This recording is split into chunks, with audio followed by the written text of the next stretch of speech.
no other like his, grabbing onto my soul, rising up from the mist, pulling me in, I don't wanna let go, settling in, another great show, talk of the town, right here's where it's at, show him some love, super chat, chat, chat.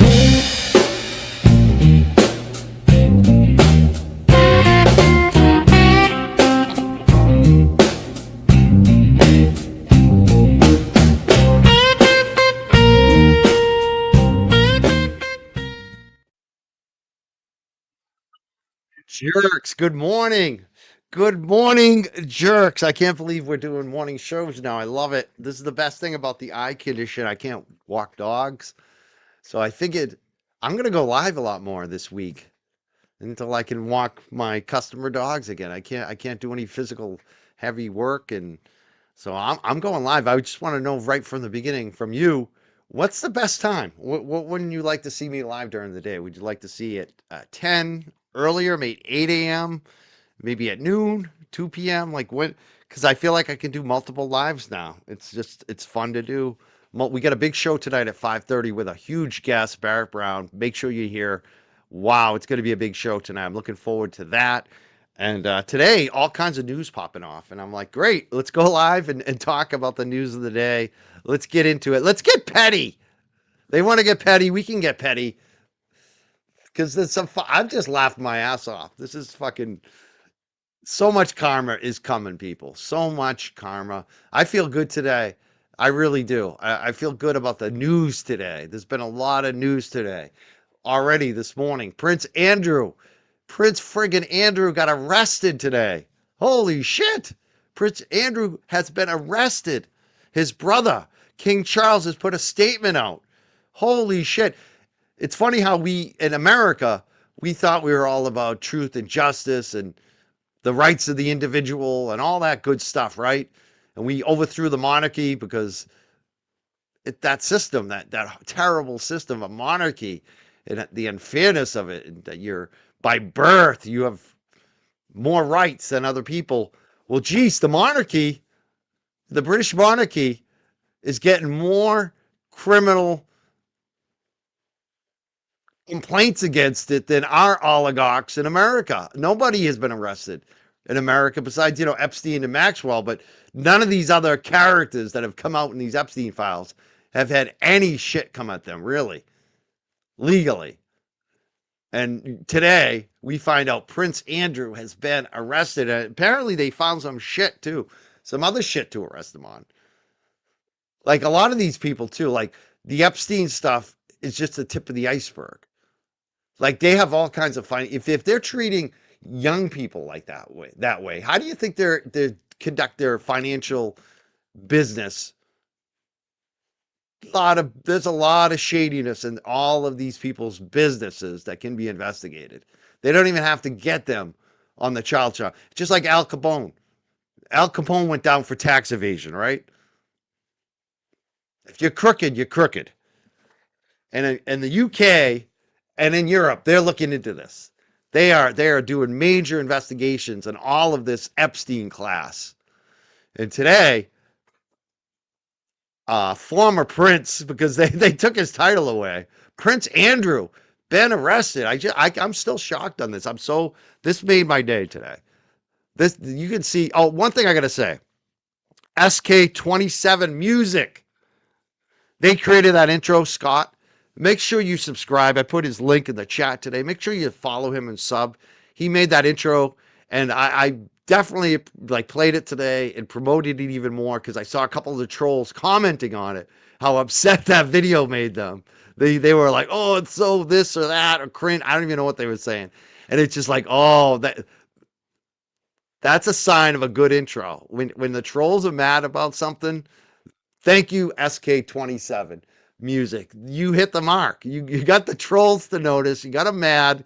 And I'm going to just keep playing that intro every time because they're mad and I fucking love it.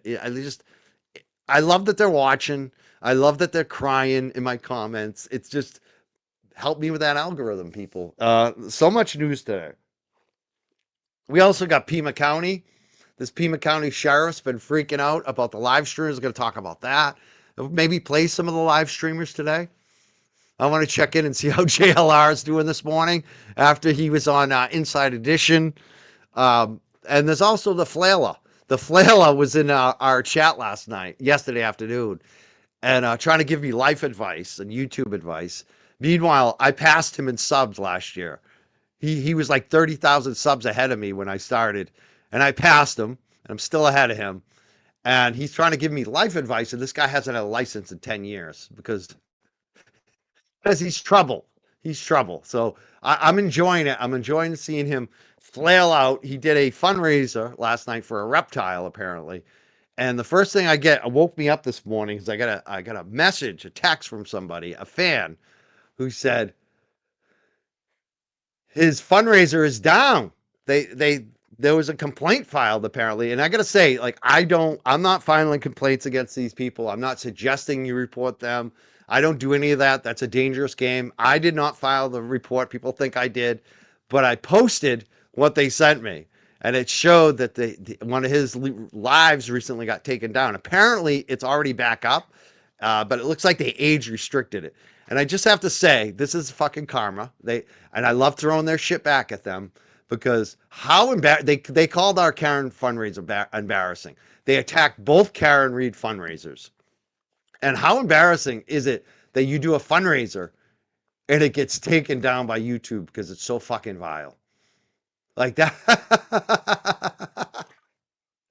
And he's not the first one this week. Apparently, Machado, same shit happened to her this week. That can't help the algorithm. I don't think you're going to continue to grow if you continue to get your shit age restricted via complaint from people watching you. So I'm having the best day because my content is not vile. They can try to complain all they want against me. There's nothing to take down. YouTube's going to be like, this guy's clean. He doesn't engage in that shit. I don't. I just laugh at them now. I'm just having a good time. I'm reporting the news, and I'm just enjoying it. I really am, and I'm enjoying telling the truth. How cringe these people are, like how tone deaf. When they talk about justice, we're here for justice. They're not here for justice. They don't do shit for justice. All they do is pat themselves on the back, talk about their views, how much money they're making. And they don't even make that much money. Let's be serious. And it's not good money. It's not good money. Ryan over there at LTL, he's making good money. Like and our money, our good money, our money's going out. I want to welcome all the new people, all the new subs that we've been getting since we've come back. I've said I'm on vacation. I took a little break. I didn't go live for a while. Ever since I came back, numbers going up on Facebook especially, but YouTube too. We're up over 100% on our live streams this month.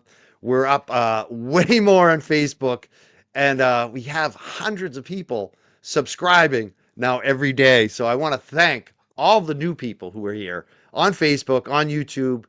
I appreciate you. I love you all, and we're having a good time, and it's so much fun. It is really so much fun. I'm going to read some of the comments. I haven't read any of the comments. My eyes are feeling really good. I just put the drops in, so they might be a little red, but my eyes are healing well. I'm feeling really good today. I had a lot of stress about that surgery and the motion to dismiss hearing in the court. It's all it's all done. We'll see what happens with the motion to dismiss. I'm going to check today. Who knows? Maybe we'll get a ruling on it, on the civil suit against me. So I feel a lot less stressed out. Honestly, that was the real shit that was weighing on me, especially the eye thing. I didn't know if it was going to work. It definitely worked. It was so easy. Very happy about that. I'm feeling good. I really am. And I'm back. And I love you all. I love the jerks here. Amanda Fargo says, and whine and complain. I know that's what they do. They whine and they complain. They do that a lot, don't they? Yeah, the truth tellers are, then that's my role. I'm just going to tell the truth. There's no venom. People are like, you're so angry, you're so salty, you're so this, you're so that. I'm like, really? I'm actually having fun. I'm actually laughing my ass off, enjoying it, throwing it right back in their faces. And I'm not angry about it because I've already let all that shit go. I sat there and let them talk for months about me and didn't respond and just shut my fucking mouth. I took a vacation. And now it's just like I enjoy it because I know where we're going and I know where they're going. They're not growing anymore. They're just trying to keep what they have and it's not working. It's slowly, they have the slow descent and they have no content. There's like nowhere for them to go. It's beautiful. Yes, we are back. We are back today. So I want to know what time. What time do you want me to go live tomorrow morning? Do you like 9 a.m., 10 a.m., 11, 12, 1, 2? Someone's suing me for one of my live streams and some of my Facebook posts. And it's about the cannabis industry and some shadiness that happened and a fight that was on video. And I was supporting a victim. I believe somebody that was a victim of this shit. And I have two co-defendants. I believe that they are victims as well. And we're all being sued. And especially against me, it's really ridiculous. Like one of the things that they were trying to sue me on is a question I asked one of these victims, what I call a victim. And so I don't want to say too much more about it because we're at the motion to dismiss. If it gets dismissed, then I could probably talk a lot more about it and maybe help the other two victims more. But it's just ridiculous. Like it's the guy that's suing me has a violent record. Let's just put it that way. Gun charges in the past. And he's mad at me for my coverage and saying I ruined his nonprofit. And it's like him and his brother have very troubled past. Let's just put it that way. And present.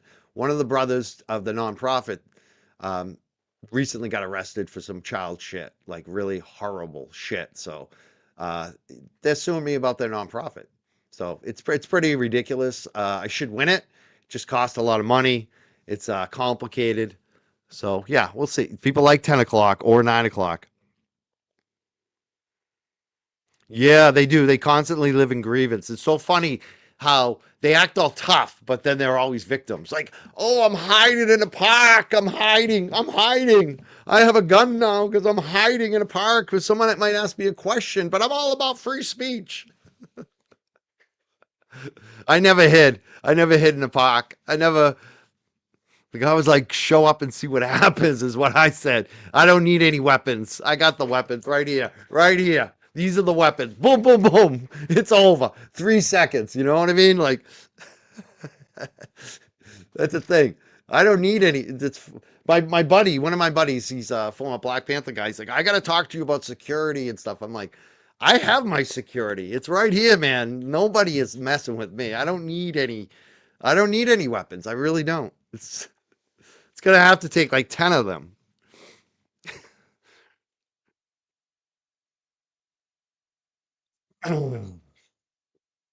Who's hiding in a park? The dude who walks around the park with his dog and doesn't pick up the dog crap. That's who it is. The Flailer, the guy who said our fundraiser was embarrassing for Karen Reed, had a fundraiser that was taken down by YouTube last night and penalized. That guy. That guy. Fucking laughing my ass off. It's so fucking funny. Um, so let's go. Let's just look at this. LTL made a post this morning about Prince Andrew.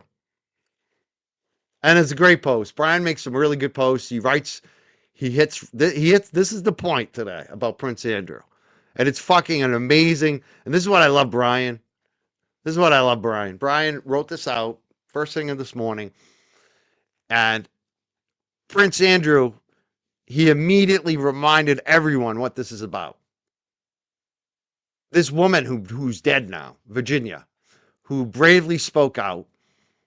And Ryan shows the pictures of Virginia speaking out, but also Virginia when she was a child with Maxwell and Prince Andrew. And I thought it was a beautiful post. And it's exactly why I love Brian. He's focused for the victims. Brian says she didn't live to witness the moment of the arrest of former Prince, I call him Prince, but he's a former Prince Andrew. This is what I love about the UK now. They're holding their oligarchs, their monarchy in check. They took his title away. Let me read that again. She didn't live to witness the moment of the arrest of former Prince Andrew. But it's important to remember, none of it would have happened without Virginia Giuffre. Hope I said her name. I have a hard time with that last name. Virginia Giuffre.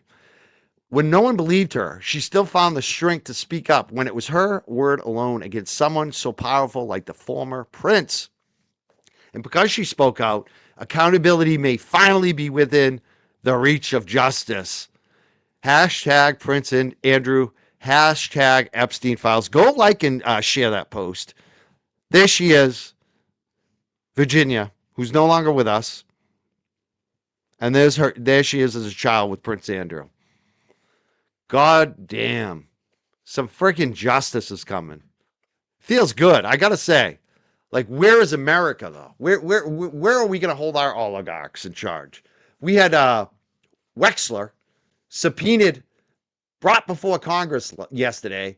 They didn't make him come to Washington, D.C. They let him stay in his fucking mansion or whatever in Ohio. They made the congressional delegation travel to Ohio to depose this guy under deposition, congressional deposition. Les Wexler, who yesterday, and it was closed session. We didn't get to see it. We haven't gotten to see it. I hope it comes out. I hope they recorded it and we eventually get to see the video of Les Wexler denying he knew anything about this Epstein stuff, even though we know he did. And no Republicans in Congress showed up for it. They no-showed it. These Republicans should be running for the hills. They should be shamed. They didn't even show up. That's how little they care about this. No Republicans went. Yeah. Disgusting. Disgusting.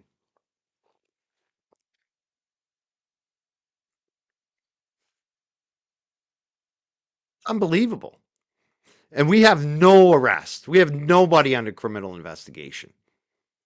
UK, Europe, all of Europe is investigating this. They're gonna destroy these people.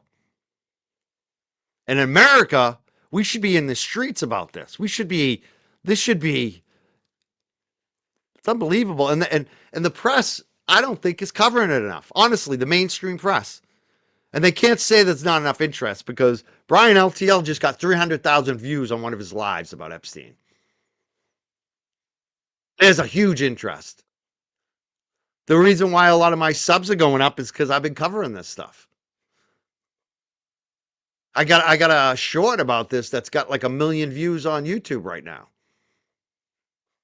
There's a lot of interest in this. So where is that mainstream press? They should be hammering this. This should be the story on every single magazine, every single newspaper forever until they actually do something about it.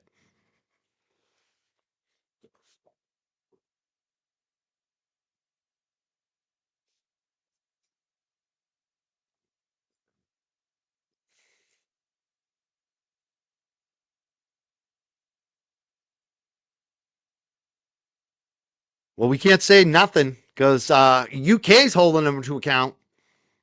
All these European countries they're acting. They are acting. They are not going to take this shit. So something's happening with the duck. And Lex Wessner did get under deposition yesterday. They had the camera on him. So shit is actually happening. It's just that not enough in America. The oligarchs, the Epstein class, still controlling the government.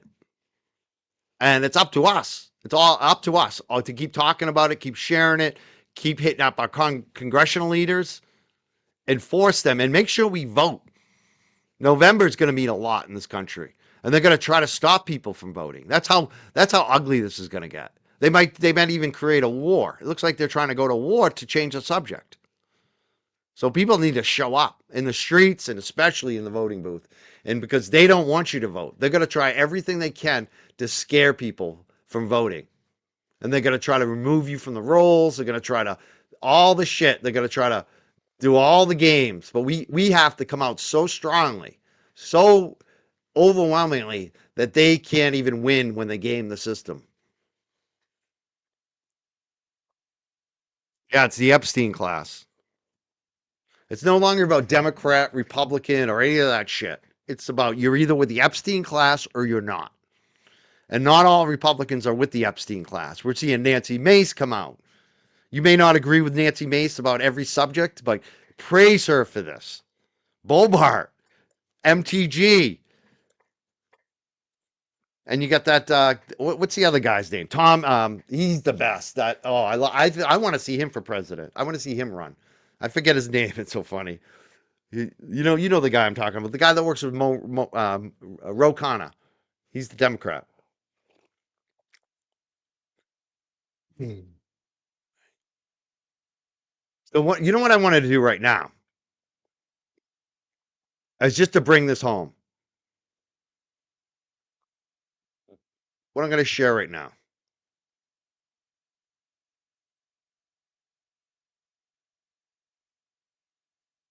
This is a post on X from this account Ska Suleiman, and it says Epstein survivor. I'm losing faith in this country and this system because there has been no accountability for the crimes against me and the other victims. This is apparently an Epstein victim. Some of them are starting to speak out. You're starting to see it on X and Twitter. Some of them even have their own accounts that I'm following. This one I just want, because this is a reminder of what we're talking about today, that Europe is actually holding them to account. But these victims are really getting tired of America turning the blind eye. And this is one of the victims. This is what it's about. When I met with Speaker Johnson at Capitol Hill a few months ago, he shook my hand and he looked me in the eye and he said, "I'm so sorry for what you've been through.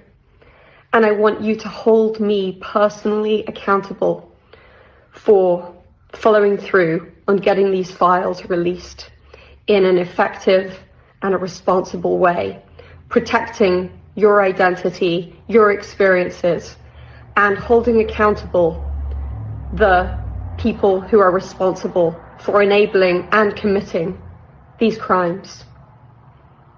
Well, that's not what's happened. And it makes me lose faith in this country, in the system.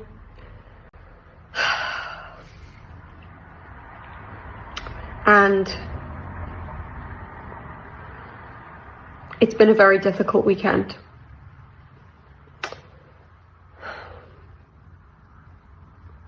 Accountability seems to be very hard won in the world today, and particularly in this country. I hope things can change soon. Please share this video and share your thoughts on how we can encourage accountability and hold the government, the administration, to the standards that they should be held to. That's what this is about, these victims.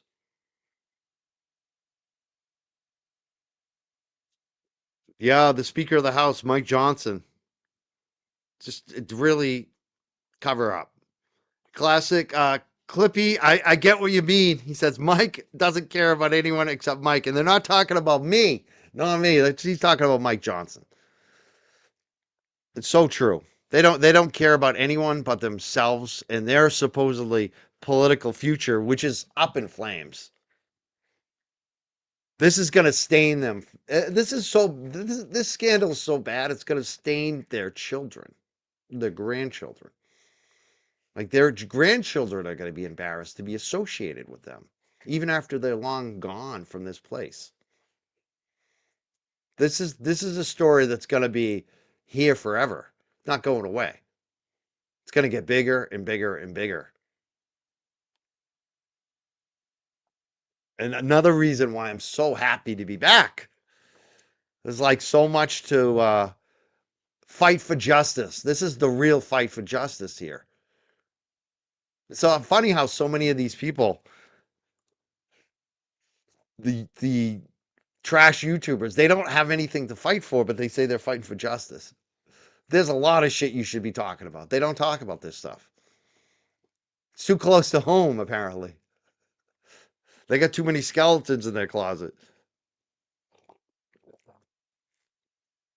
But we're digging in tonight, 5:30 p.m. We got a guy named Barrett Brown award-winning journalist. He won a National Magazine Award winner, which he ended up, I believe, tearing it up because he didn't like the association with this big influential award he won. But this guy used to write for The Guardian, The Onion, The Intercept with Glenn Greenwald, who he's called out. He's called out this deep state. He's called out the other major media journalists and kind of proven it that a lot of them are Operation Mockingbird, that they actually work for the government powers, the CIA. They are either on the payroll or they're, helping them out. And he's called out names. He said names, like pointed at Glenn Greenwald, and Barrett has suffered. Like Barrett, he was working with all these people. Barrett was on this level that you don't usually get to, and they put him in prison. And he called it out, the entire deep state operation, and how where he came from. He was reporting on the anonymous movement, how a lot of the anonymous movement got hijacked by government actors. And he's repeatedly called it out. He wrote a book about it several years back. I actually gave him an award. We had a poll and people voted on it, and he won an award from us while he was in federal prison. And he's since written a book, and I believe I might actually be in that book. So I'm excited to have him back on the show tonight. Hopefully he shows up. You never know. You never know. The deep state might get him. He's been, and actually, even since he's got out of prison, they try to take $1 million from him. There was all types of bullshit going on with his probation, and he basically fled the country. He moved to the UK at one point, and then apparently now he's in Mexico. So he's basically fled the US from the persecution. He's a real serious journalist, whistleblower, and I'm really happy to have him back tonight. And he's going to talk about Greenwald and Elon Musk and Peter Thiel and the PayPal Mafia and Palantir. These are the companies that he exposed way back in the day, and all of it's coming true now. Everything he said. And it's funny, just today, I'm noticing on one of my interviews with him from like 5 years ago or some shit, people are commenting today on it. They're like, "You were so right, Barrett." And I'm like, "Yeah, he was. Make sure you're here tonight at 5:30 because he's coming back tonight to talk about the shit." And I'm excited for that. So 5:30 tonight, be here or be squared, 5:30 Eastern time. Valley's Girls since 1999 pounds says, "Happy birthday, Andrew Mountbatten Windsor." That's Prince Andrew, his real name, his legal government name. I should say former Prince Andrew. Let me read that again. Happy birthday, Andrew Mountbatten. I don't even know how to say that. Andrew Mountbatten. What a name. Andrew Mountbatten Windsor. Enjoy your police-issued weak tea and microwavable meal with love, the UK. I love it. I love we have UK people cheering it on. You must be very proud today, Valley's Girl, of the UK, because you're leading. America is the shithole now. Like, we revolted against your monarchy in 1776. And now you guys are actually holding your government to account, and we're the ones over here just propping up the oligarchs, propping up the Epstein class. If I was in the UK and a citizen there, I'd be very proud of our people and the fact that your government is taking action. Compared to America, we're kind of the shithole now. America used to be the beacon. Remember that? The shining, the city on a hill, all that shit. Now we're the shithole. We really are. I got to say, like, we are so corrupt. I think Mexico is less corrupt than us. Remember how they used to always say Mexico? And it's America. America is the head of the snake now. Yeah, Palantir's moving to Miami. They needed to be in a more corrupt state for themselves. That Palantir is the company that spies on all of us through the apps. They've got files on every American and probably every European. And now Europe's kicking them out. European countries are booting Palantir out. We need to do the same in America. We need to boot this. And they want to go, this company is private and public. They actually work for corporations. If you're a corporate head and you're using Palantir, You need to be shamed. We're going to be talking a lot about Palantir tonight. Yeah, they are very scary. Peter Thiel is very scary, the founder. The CEO, Karp, is very scary. Listen to them, what they are, what they stand for, what they want. They look at us as cattle. We're expendable.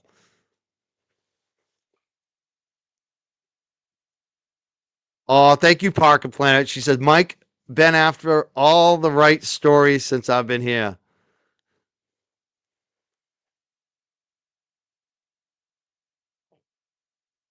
Yeah, we're getting into the deep state tonight.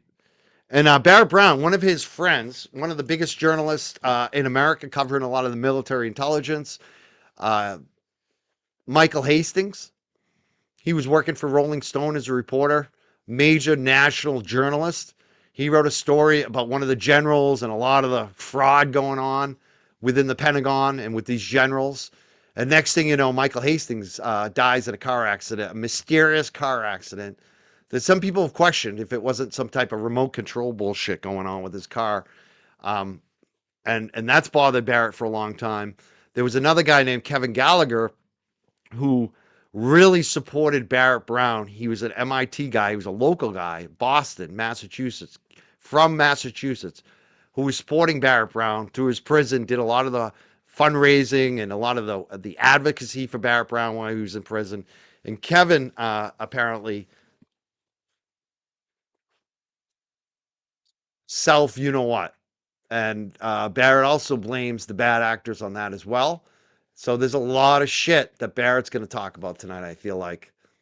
I'm looking forward to it. I'm looking forward just to sitting back. And what you're going to see from Barrett is he's one of the most gifted young writers in America, but he's got an element of gonzo journalism. You could tell, like, he's got the Hunter S. Thompson. He is a little bit like Hunter S. Thompson, except versus, Hunter did some okay journalism with some of the stories he wrote, but this guy goes deeper. He's really, you'll see. I can't wait till tonight. If you haven't seen Barrett yet,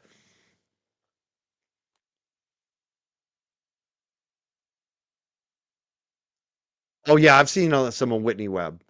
I have trouble sometimes listening to her. She is kind of, she's a unique flavor, and I always question all of these people once they get to that level too, if they're really legit. So I always keep, but she's been right about a lot, definitely.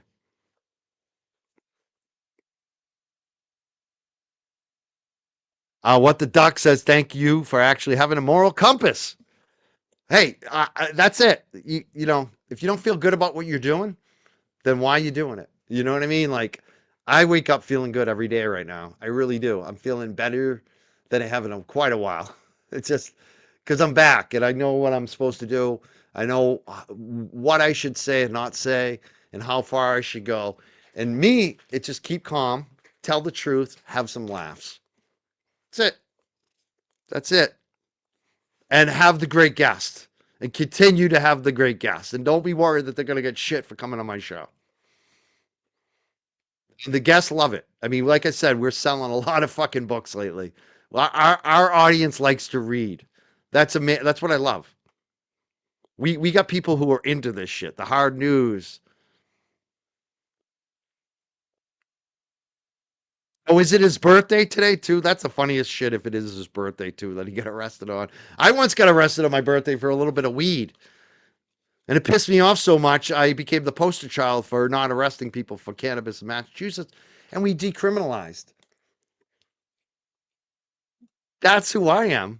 You fuck with me, I'm going to end up pushing back somehow. That's what I did. Law enforcement arrested me for like a gram of weed. Mass State Police, actually.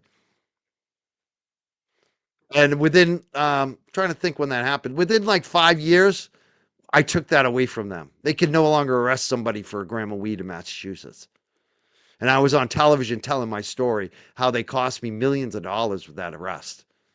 And then the DA, Blodgett from Essex County, gets on there and says, no, that doesn't happen to anybody. And then Emily Rooney on Channel 2 said, well, what about the guy, I used a fake name. I was using James White at that time. What about James White, who just told this story. He seems pretty credible to me. Emily Rooney said. That's Andy Rooney's daughter from Channel 2. Bludge is like, I knew we were going to win that one. Nobody wants to see that. And that's what I played it up. I'm like, nobody wants to see their son or daughter get arrested and lose a career like I did over one fucking medical joint. It turns out nobody wants their kid to lose their job over it. It's reality. So that's me. That's where I come from. I believe we can bring change, especially locally. I've always been about like, let's bring local change. Once we did decrim in Massachusetts, all of a sudden all the other states around us started doing the same shit. And that's why I always say it starts at home. If you can get something done at home, people are going to notice it, and then they're going to want to do it in their town or state. And that's what happened on the cannabis laws. And Massachusetts was one of the first ones to do decrim, medical, and then legal. And I wrote that down. I was the first one to write down 2008 decrim, 2012 medical, 2016 legal. I was the first one to put that down on paper and make it known. And it became a slogan for the Mass Can Freedom Rally for one of their freedom rallies one year. And it happened. So that's my track record. I know people think I'm bragging when I say that shit, but there's a lot of new people here. I want you to know what I'm about. And some of the people who've been around and forget what I'm about. I'm about getting shit done. I'm about the business. I'm about reality. That's why they call me Making Money Mike. Because I work hard. I've always worked hard. I get shit done. I'm not just a talker on YouTube. Turns out a lot of people just like to talk. Yeah, James White. I use number one. It's funny because I needed the reason I use James is because actually I'm not even going to tell that because it's too personal. But there's a reason why I use the name James, and I use the name White because I wanted all the white suburban moms in the suburbs to see a white guy and go, "Oh, I don't want that to happen to my son or daughter." Because I knew all the inner city people would get it immediately. They've already experienced it, and it worked. It worked. People were like, "Oh, that could be my son or daughter." I put them through college. They got a good job. They smoke a little weed. I don't want them to lose their career. Magic Mike. I do dance. I don't dance as good as the real Magic Mike, though. And I don't look as good with my shirt off, but I do look pretty damn good. I gotta say. Like, I still got the muscles. You're not gonna see any. Look at that. Like, I mean, I'm good. I'm starting to. I can't. The only thing I don't like about this eye surgery is I can't do my Tai Chi right now. So it's also a week off of Tai Chi, but I'll be back. I can't wait. Tai Chi is like really good for me right now.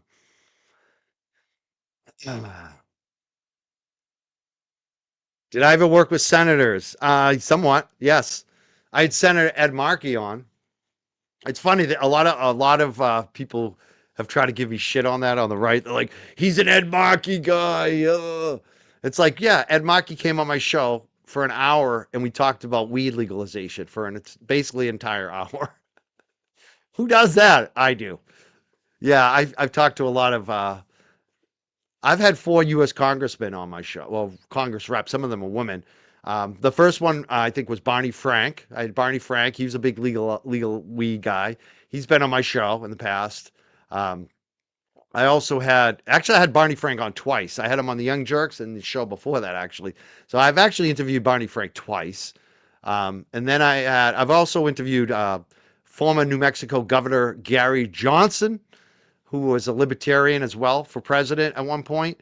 He was a Republican governor, and he was the first governor to support medical cannabis in New Mexico. So I interviewed him, not on the Young Jerks, on the old show called The Two Hotheads, and 4 U.S. congressmen. So Barney Frank, Mike Capuano from Somerville. I also interviewed him. Ayanna Pressley, and who's the other one? Oh, Seth Moulton. So there's 4 U.S. congressmen and a U.S. Senator, Ed Markey, on the show. And I'm pretty sure I talked to all of them about the cannabis issue and other issues, obviously. But with Markey, I don't think we really talked. Maybe we talked about workers' rights for a few minutes, but it was mostly like I did a cannabis show with him, which was people were kind of blown away. They were like, Ed Markey's talking about cannabis with Mike Crawford. Wow. Because I was that guy. I was the cannabis guy. So when Ed Markey came on the show, like it actually did win votes for him. Even the campaign noticed it, and some of the millennials, the younger people who were working on his campaign or promoting it on Twitter, they were like making clips like Ed Markey's so cool. Look at him. They were putting joints in his mouth and shit. They were doing those, memes, those like thugged out memes and shit. The Tupac, like they were turning Ed Markey into a meme because of that cannabis shit. Like it actually did help him. I think that's one of the reasons why he really ended up crushing Kennedy when Kennedy challenged him for that Senate seat, because Kennedy wasn't for cannabis. He was Ed Markey was. Ed Markey made a smart move there.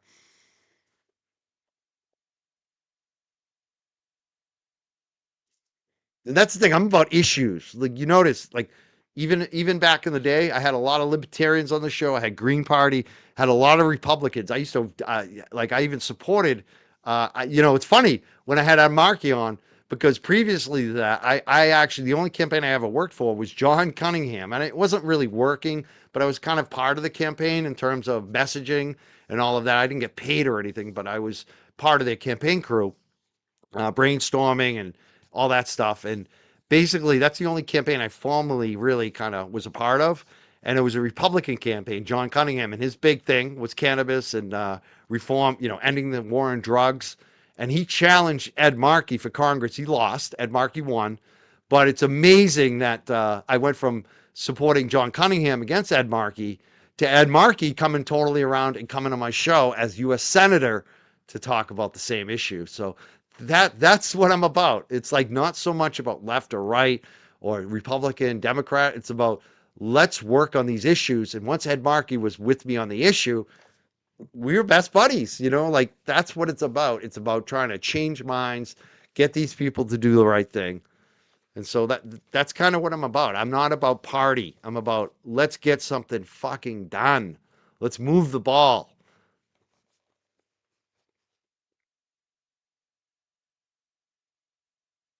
Yeah, I'm not talking about Ted Kennedy. I'm talking about the other Kennedy. I'm trying to remember his name actually. He's the redhead. He was in Congress too. He's not even. Let me look him up. Not Patrick. What's Patrick's brother's name? Hold on. Hold on. Am I forgetting his name? He's the redhead. He used to be a former prosecutor.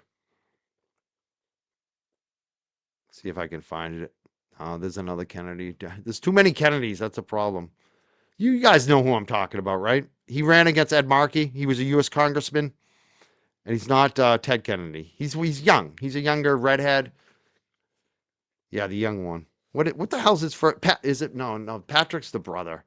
Joe. That's right. I should know it because the grandfather was Joe. Joe Kennedy. Yeah. It's funny too. There was two Joe Kennedys. There was a Republican Joe Kennedy too that I kind of promoted a little bit back in the day, not related to the Joe Kennedy who was in Congress that I was just talking about. There's too many Joe Kennedys, actually. There's too many Kennedys, period. There's like so many Kennedys that run for office. And a lot of times they're not even related to the actual Kennedys, but that Joe Kennedy was related. He was the youngest one. Actually, is it Joe Kennedy? No, Joe Kennedy, that was a different Congress. It's so funny. Joe Kennedy was the blonde guy. He was the congressman before. Um, what the hell was his name?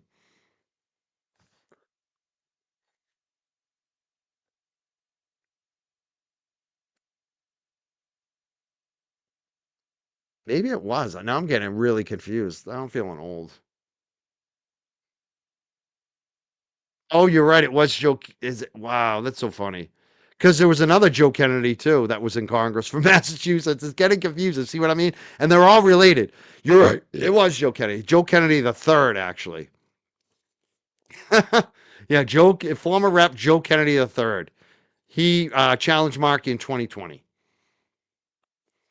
It's funny. There's two Joe Kennedys from Massachusetts who were in Congress. I'm confusing myself now. One's a redhead and the other's a blonde. One was with Citizen Energy. Remember Joe Kennedy back in the day? It's funny. Yeah, you're right. Redhead is Joe Kennedy III. The blonde is I think Joe Kennedy Jr. Was he the son of? I think he might. That's what I'm getting confused. It's hard to keep up with the Kennedys. Who's related to who? Who's the son and daughter? It's just there's just too many Kennedys to keep track of. Howie knows everything about the Kennedys. Howie, if you want to know about the Kennedys, read some of his books, like the Kennedy Camelot books, and Howie Carr made a lot of money off the Kennedys. All right, so we've covered this Epstein stuff. I did want to touch on a few other things today, definitely. Number one is this shit. This is fucking so funny.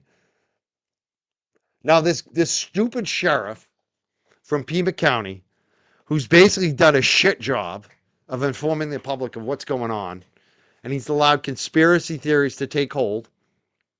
He's lost control of the narrative by refusing to do any press conferences. It's been over 2 weeks he hasn't done a press conference on the Savannah Guthrie situation, Nancy Guthrie situation, the kidnapping. And he's got all these YouTubers hanging out in front of, do we got the right, why does that have that scroll on the bottom? I don't want that scroll. Oh, I can knock it off. Okay. So he's got all these YouTubers standing out 24/7, especially JLR. But it's funny, Inside Edition did a story, and one of the YouTubers was only there for a year and basically, only there for an hour, standing out, and he totally got slimed. And he's talking about maybe even possibly suing Inside Edition about this hit piece. But the sheriff is now complaining in a state rep from Pima County is complaining about the YouTube streamers standing out, not complaining about the mainstream media who was also standing there, just picking on the YouTube streamers. Like, what kind of classism is that? Number one. Number two, like, you don't dare to call out NBC, CBS, ABC who's sitting there. You're just focusing on the YouTubers like total scumbags you are. And the bottom line is you don't like the criticism. That's why you're mad, because these people have been standing out there criticizing your shitty, crappy investigation, and especially the fact that you don't do these press conferences, that you refuse to talk to the public. It creates a huge void, and it's really your fault. And now you're going to try to shift the blame and blame the YouTubers who have done nothing wrong. I mean, Dolly Vision on the bottom, arguably you could say he's probably the most problematic so far, because he ran with some shit that wasn't true. He had this little issue with the parking, but this shit's mild compared to past, coverage of other cases. Let's be serious.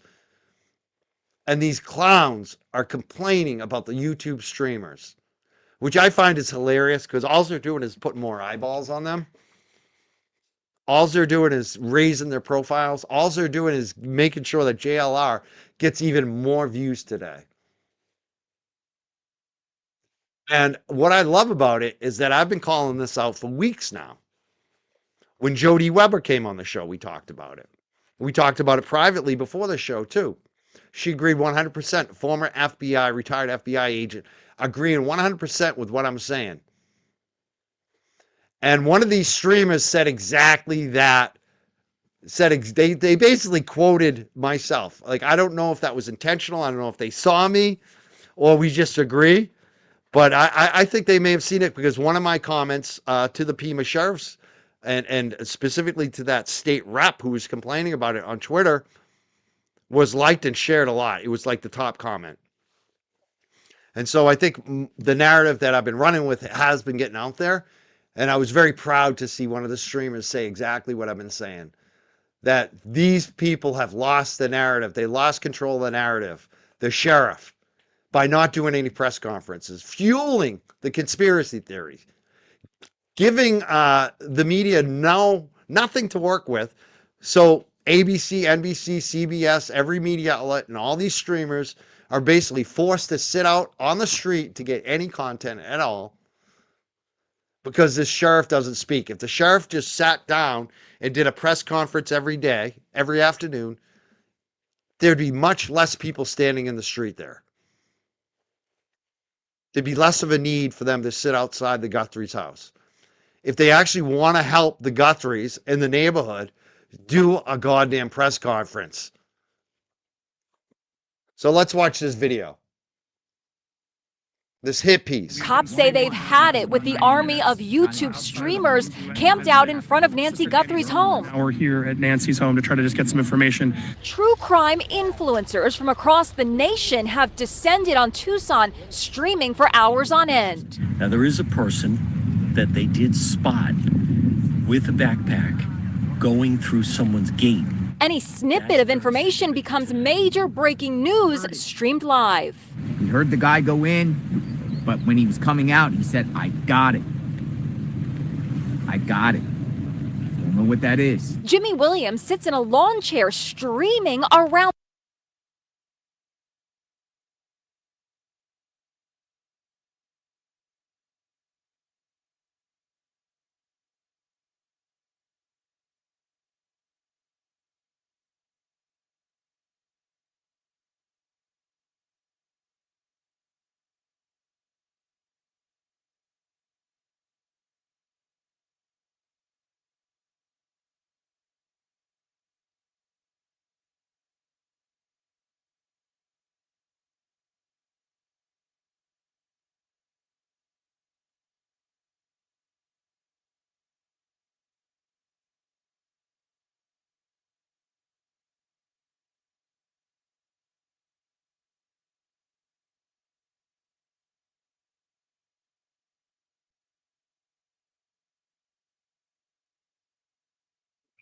Sorry. I'm sorry I was muted. Fuck.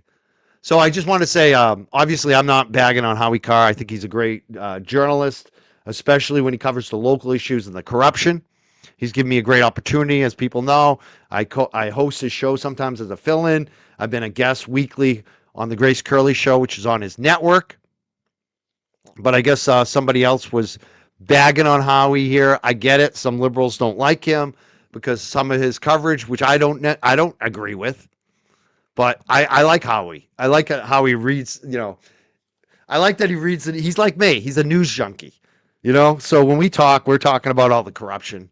And I love Howie, but I don't expect everyone to like him. I don't like everything he says either, but I like him. I like the dude. I really like Howie. I do. So we don't always have to agree to like people on our politics. That's where I'm at. But I get some people can be upset about it. It is what it is. No, I was not bad-mouthing Howie. Not at all. You're not getting it. I was giving him credit. I love that he exposed the Kennedys. I'm saying I'm not as knowledgeable about the Kennedys as Howie, who's written books about it. I would suggest that if people want to know more about the Kennedys, go read some of Howie's work. Go read his books. I love Howie. All right.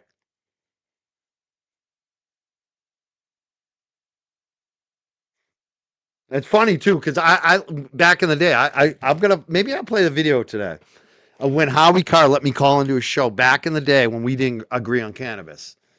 And the reason I love that so much, even though I don't agree with everything Howie says, is that a lot of these other talk show hosts that were against cannabis back in the day in Boston, they wouldn't let us call in. They'd hang up on us. They wouldn't take our call. Howie was like, yeah, we'll take your call. And he did that for a lot of us. Like, he would always take our calls. So I've had mad respect for Howie for a long time, especially the fact that he doesn't care if someone's a Republican. If they're corrupt in the state, he'll call them out just as easy. Do you see what he did to that dude Shiva? Like Howie's like a lot like me. He has his viewpoint, which is different than mine politically, but at the same time, he's not afraid to go after his own people when they do something shady or corrupt. Which I like, so. And I like him. I just like Howie. He's funny. He's funny, too. All right, let's watch more of this. No more Howie talk, hopefully. On the clock. In this live stream, he teases shocking chaos at the Guthrie house. So what was the chaos? He got in an argument with Nancy Guthrie's neighbor over where he parked his car. The only action that's been out here is when the lady called the police on me. Distractions like that, standing out here in the parking lot and screaming how bad the sheriff is, How does that help this investigation move forward? Streamer Damian Enderly says his audience is hungry for coverage of the case and blames a lack of information from law enforcement for the surge in conspiracy theories. Right now, it's kind of spiraled in so many directions, and the sheriff has not had a press conference. They're actually doing more harm than good right now. Arizona State Legislator Alma Hernandez has a blunt message for the streamers. At the end of the day, if they really truly want to be helpful, they should probably go home. Sloppy influencers and would-be sleuths. Chris Cuomo is also slamming the streamers and podcasters. He really went after Meg. All right, let me just post this one up too. Kat says, I just said he's a conservative reporter who never goes after conservatives. Maybe not Trump, but locals. Yeah. I mean, he's actually controversial within the Mass GOP because he's taking stands. So, yeah, no, he does definitely go after some. He has. I mean, look at, if you want to look at the Shiva interview he did, check the Shiva interview. He does not always toe the line, especially locally.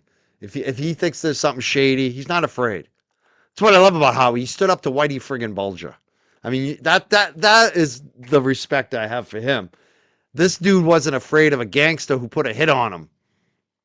And Kelly for focusing a lot of attention on Savannah Guthrie's brother-in-law, who has been cleared of any suspicion in the case. She doesn't know a damn thing. Kelly is hitting back. Nobody watches his show on News Nation, and I mean nobody. And therefore, he gets upset at anybody who does well, like our show. And he gets Oh my God, this is funny when the mainstream media now is starting to sound like us YouTubers. Like you got Megyn Kelly and Chris Cuomo, two former big time major talking heads on TV. Chris Cuomo's still on News Nation, but Chris Cuomo used to be one of the prime time biggest shows on CNN. Megyn Kelly used to be one of the biggest shows on Fox. And now these two are acting like us YouTubers. It's fucking hilarious. Like that could be friggin' the Glera. Like what she's saying sounds just like the fucking Glera. It's fucking like what is up here is the same as below. That's what I'm noticing lately. This world, like what you're seeing at the top with all the fucking craziness going on is the same as below. It's exactly the same. It's exactly the same. And they're all trying to like, oh, it's just hilarious. This is friggin' hilarious.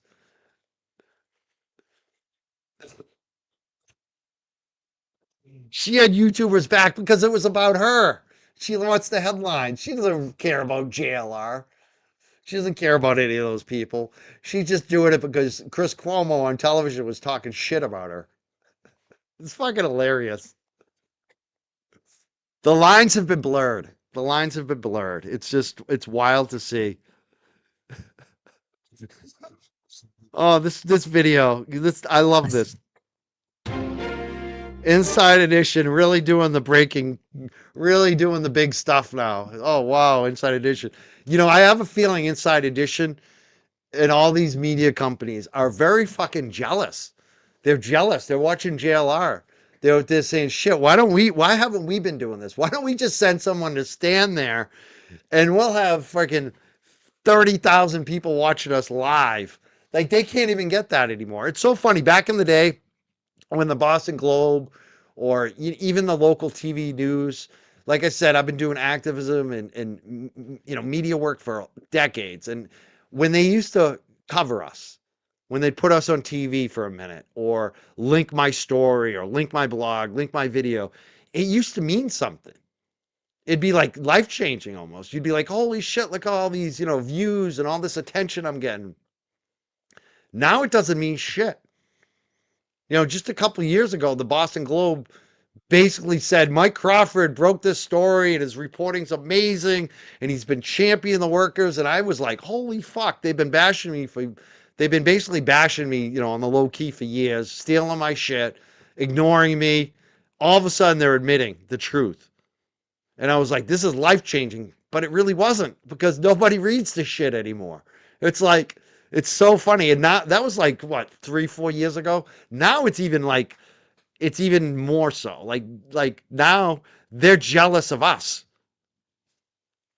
It's wild. It's like I said, The bottom is the same as the top now. It's like all the same shit now. It's just, and you're seeing these kind of political giants, leaders on the bottom and the top, as I call it, under scandal. They think they're still winning. They're still going with the same, but it's the beginning of the end. You can see it. They're headed down. You know, the same at the top and the bottom. It's exactly the same.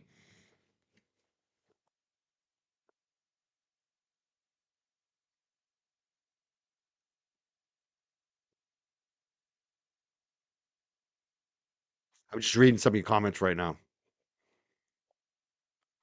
That's it. Oh, I love Alicia. Oh man, I'm so glad you're here.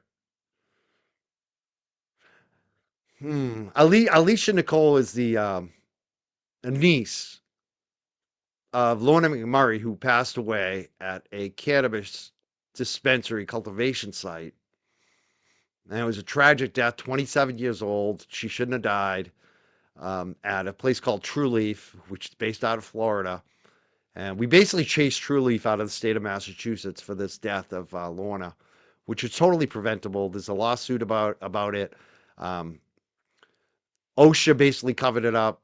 Mass Cannabis Control Commission basically covered it up. And no one was reporting on it until I broke the story.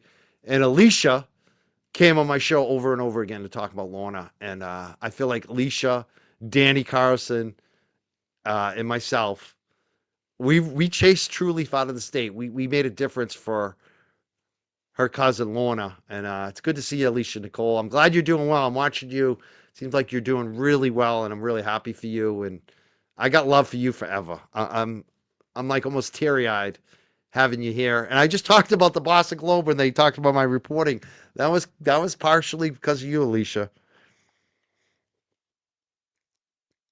We chased True Leaf out of the state. They fled the fucking state. Like one of the biggest cannabis corporations in the world,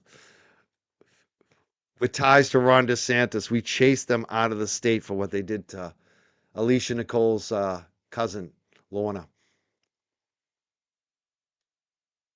Oh, the glare is back. Glare, I'm up 100% this month on live streams. How you doing? Are you up 100%? Looks like you're starting to plateau. Are you ever going to get to 50,000 subs? Are you embarrassed that your fundraiser stream got dinged by YouTube last night? I would be. So how embarrassing is that, Glera? I'm fucking loving life, bro. I'm loving it. I'm loving that you're here too. I really appreciate you, because it brings in more people telling you how much of a shithead you are in the chat. No, he doesn't have to behave. He could be. Let him be as vile as he wants in the chat. We're monetizing him. Oh, thank you, Alicia Nicole. Alicia Nicole says, "I've returned. I will always be grateful to you and your show. I'm so happy they're gone." Yeah, we chased them out of the state, Alicia. I'm like, never forget what we did together. Yeah, we are family forever.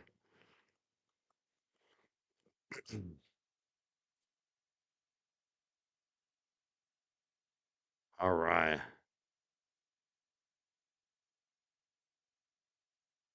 Yeah, who watches JFK? A lot of people. Yeah, they do. And you notice they throw down. They throw down the money. Randy JFK is making all the money. So is it the Galera. The Galera, you're making like money off of Turtle Boy. Like you know, the thing about JFK, he's gonna make the money no matter what he covers. The Galera, once you stop covering Turtle Boy, your shit's done, dude. What are you gonna do? What are you gonna do when Turtle Boy's over, Galera?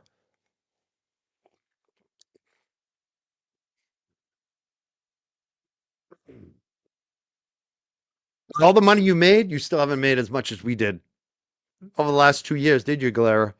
Galera, do you like when I passed you in subs? I heard you got wicked jealous. That's what I heard from one of your good friends, that it's really upset you that LTL and I passed you on subs. I think it's funny. I laughed my ass off actually at it. How jealous are you, bro? Seriously. And then you sit here and clock my viewers. It's fucking hilarious. While I'm having the time of my life, helping people, doing great content, and just laughing at you. And especially knowing where this is going. Glera, you have no idea what's coming, do you? You have no idea. If I were you, I'd be getting your shit in order. Like, honestly. I hope you got a fund. Enough said. You keep showing up, Glera. Keep showing up. I love how triggered he got last night. He got so triggered that his stream got taken down. Oh my God. Dude, was it when I said that you were trying to give me advice and I wanted to know how not to lose my license for 10 years because I'm a piece of shit when law enforcement tries to pull me over drunk driving? Oh, that never happened to me. That was you.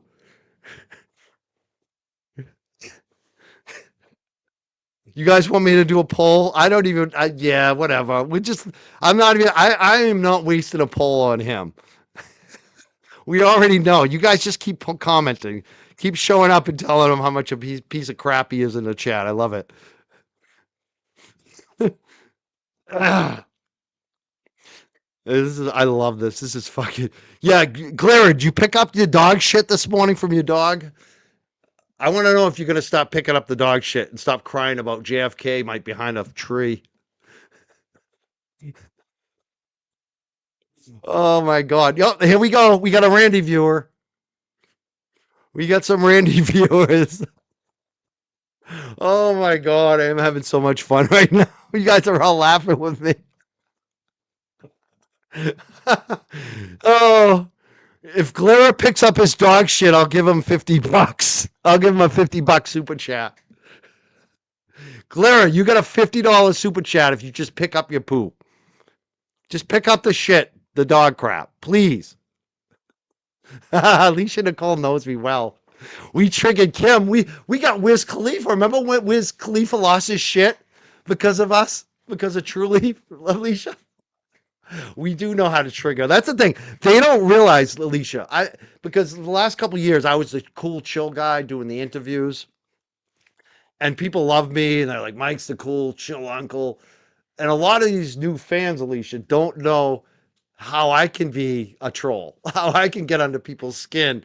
And they're just realizing it now. And they're like, oh, I don't like this. I want the old Mike back. It's like, I've always been that guy. I just didn't need to be at the time, you know. Now it's like things have turned. I'm kind of back to my old ways. Let me read Alicia Nicole though. She says Mike triggers for the win always. Glera sounds like that he's all good. That he's all good at glaring at the screen, watching you. Yeah. Glera, you know, all Glera does is play our streams and some other YouTubers and tries to make fun of us and makes money off of it. It's fucking hilarious, actually. That's the only thing he has is try to he has no content. He's lazy as fuck. He lost his license for 10 years. That should tell you a lot. Oh, man. And then he gives life advice to people. Oh, here's another one. Hi, Glera. Still want to be just curious of all the money you helped raise for Karen Reed. What percentage do you keep?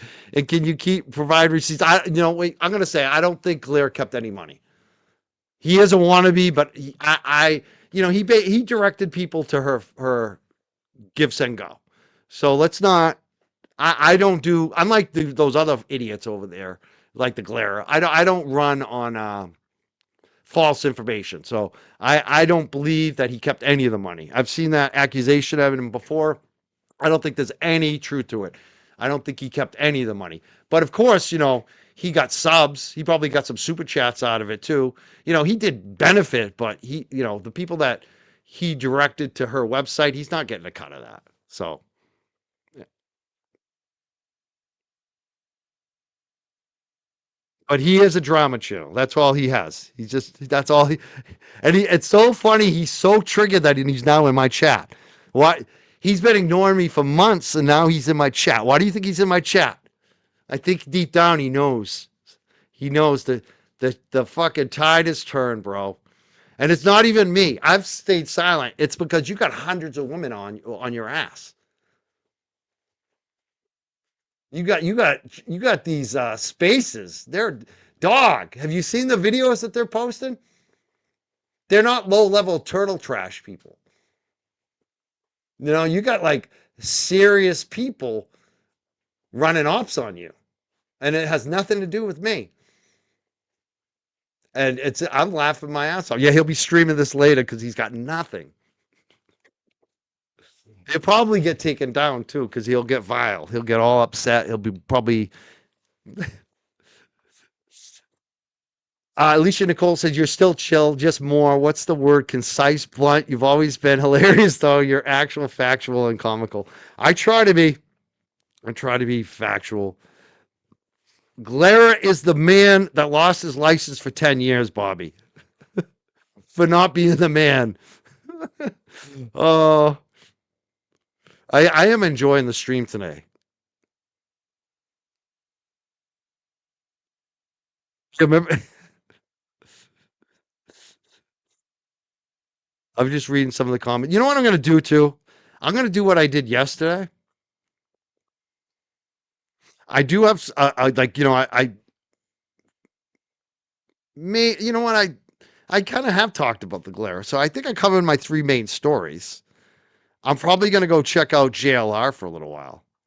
But one of the things I want to do is what I did yesterday is invite people to call in. If you want to call in and wish me well, I just had my cataract surgery. I'm feeling pretty damn good. I got that stress off of me. I took a little break on live streaming, and I'm back, and our numbers are up 100% this month on live streams on YouTube. They're up like 5,000% on Facebook. We're killing it. Our shit is actually blowing up. We're getting hundreds of new followers on all our platforms right now, which is new people, good and the right people. So I'm very excited. And I'm back, and I'm just beginning. I got so much goodness coming to this channel, like really good guests, like tonight at 5:30. So if you want to comment, you want to say anything about my past coverage, maybe Alicia Nicole wants to pop in. I'd love to hear from her. Anybody wants to say anything today, even the Galera. I'll let the Galera come up. I could make fun of him for a little bit. You can call in. If you're a troll, you want to call in, have at it. Let's see if you can hang. And now the super chats are coming in. So I pinned it in the YouTube chat. If you want to StreamYard it, if you want to make a call, open link challenge. We had some good calls yesterday. I don't, did I post this one yet from Please Pass the Pepper? She's here. She's a Randy fan. There we go. JFK fan. Thank you. Please Pass the Pepper. We love you. And Beetle. Cheers to Mike. Thank you, Beetle. Really appreciate you. Oh, here's a post. You guys need to stop. You did all great work. Sing slow, then content became one another's gripes. Keep on task, Mike. It's good to talk about the U.S. hiding oligarchs versus U.K. jailing one. Yeah, but you know what, Andy? I mostly did stop, but these people didn't. And now I'm just laughing my ass off. And I have every right to respond, and I can, respond anytime I want. My life is not going to be the drama. That's not what I focus on. I don't do revenge. I'm not trying to ruin any of these people or take them down.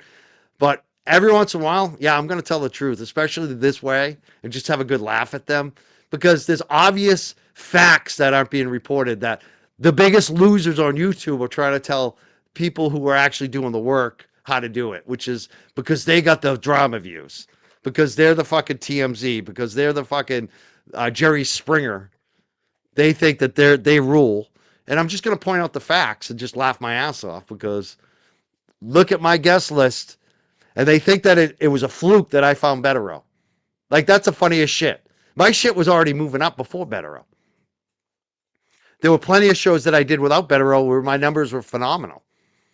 And my numbers are going to be phenomenal again. They're already moving up because we bring good content.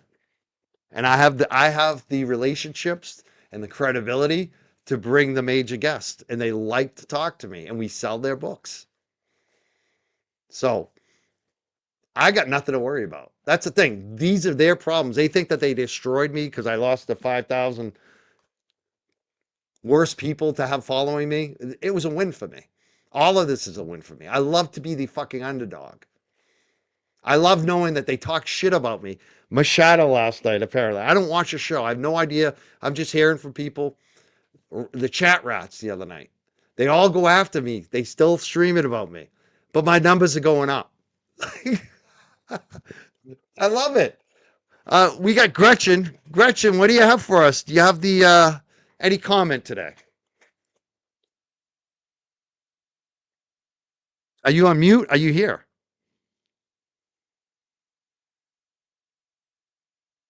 It looks like your mic's turned on, but we can't hear you.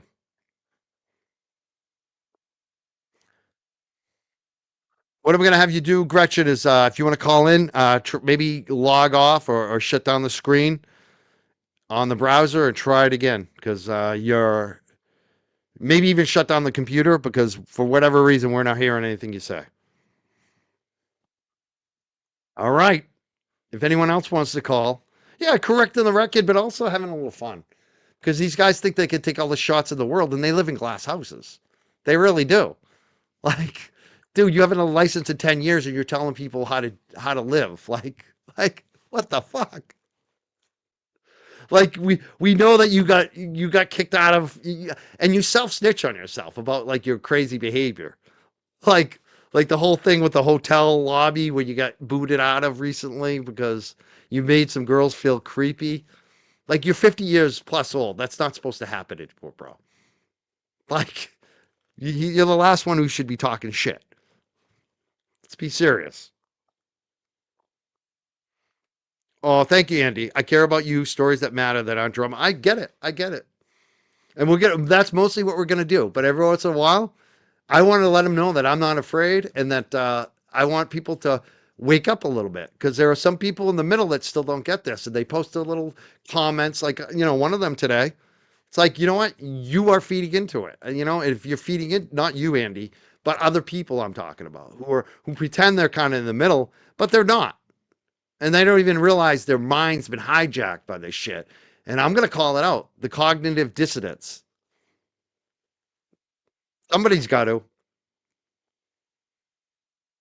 There you go. When you point the finger at somebody, you got three fingers more pointing right back at you. These guys got, it's funny because they've been pointing the fingers at a lot of people.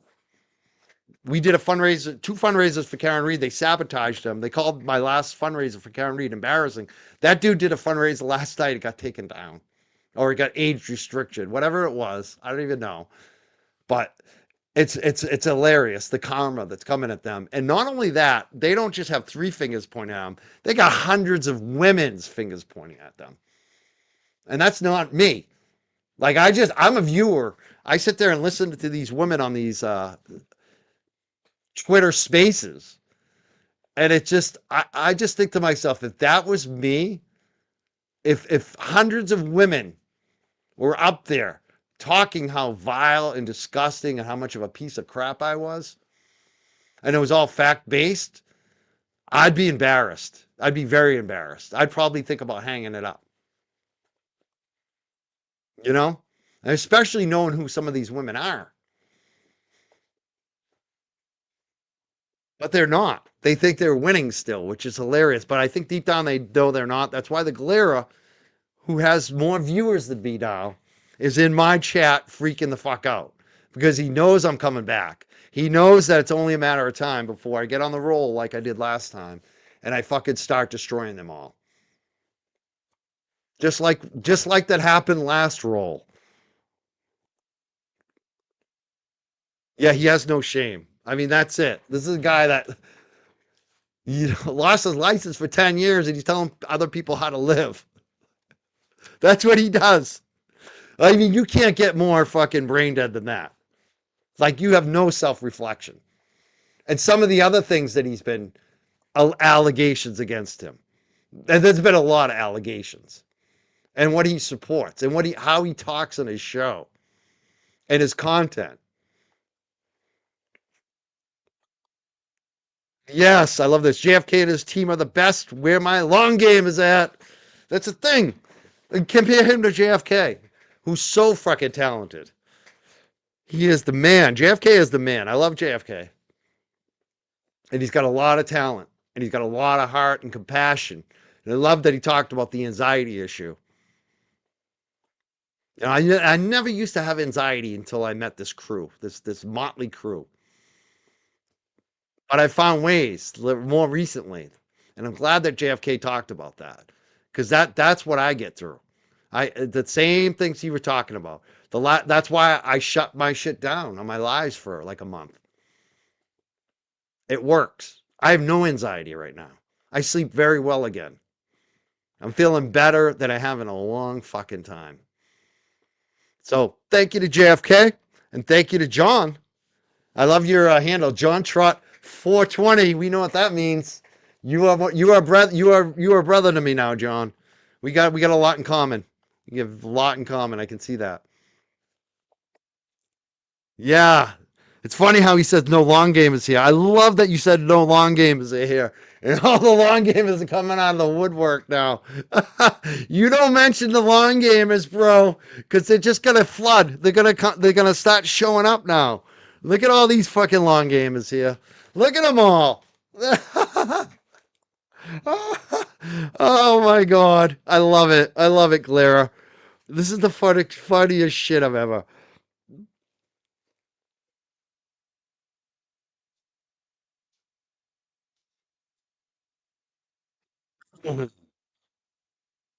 You know what, Classic Clippy? I don't think the anxiety is so much about that, even though I get what you're saying.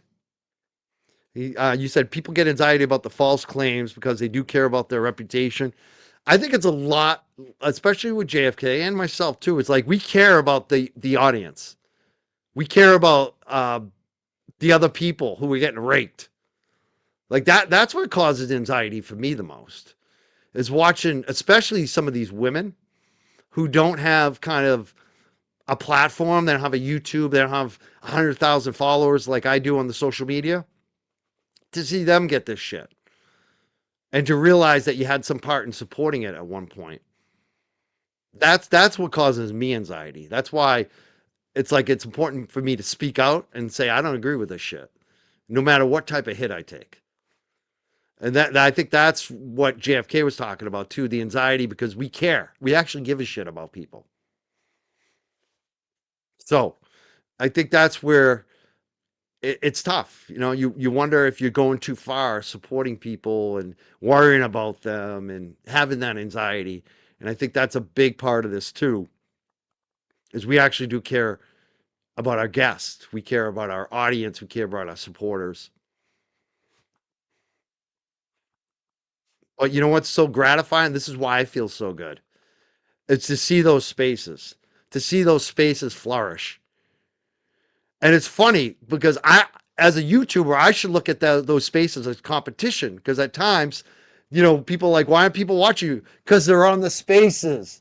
They're on the X spaces. They're speaking for themselves. They don't need our YouTube shows as much to speak out. You know, if I was like the Glera, I'd be all upset about those spaces because that's where a lot of my audience is at. But I'm not that way. I'm like, God damn, they're having their voice and they're supporting each other and they're finding their strength. Women-led spaces. I fucking love it. That's half the reason why I'm like, I don't need to be there. I don't need to say shit. Let them run it. Like Babs, and these women are amazing. Astro, Bonnie. Now you got fucking, you know, you got Meredith, you got Altman, you got Leah Genduso, excuse me. Leah Genduso, I gotta get it right. She sent me a super chat. That's gonna trigger the trolls.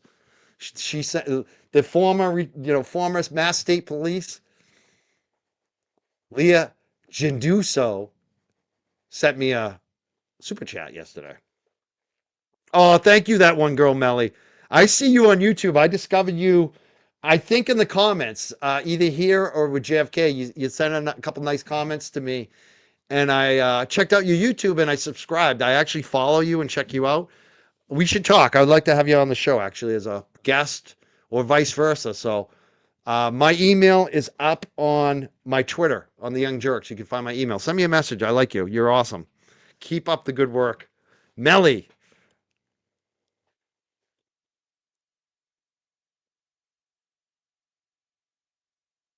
Look at all these long gamers. They're all here.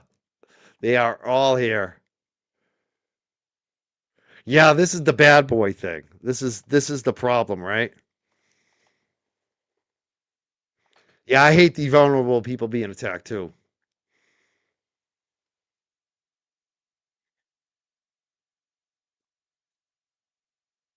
Oh, thank you, Alicia. That's what I love about my platform. You know, Alicia, one of the issues I used to get really upset about is that I felt like there wasn't enough support for those voices that came on my show. In the last couple of years, I've been very gratified to have a much larger audience where when we have those voices on, it gets heard.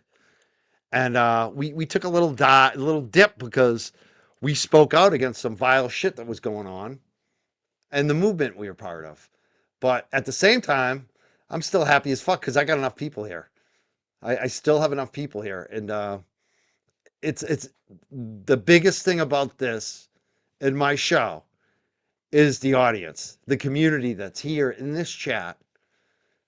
It's amazing, and we have the right ones here that are actually here for freaking justice. They're not just here to be entertained. They're not just here to be nasty trolls. They actually care about this shit.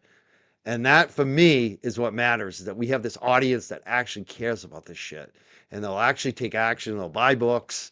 They'll support. They'll call their congressman. So, and Alicia, I'm just so happy you're here today. I got to say, I haven't seen you in a while.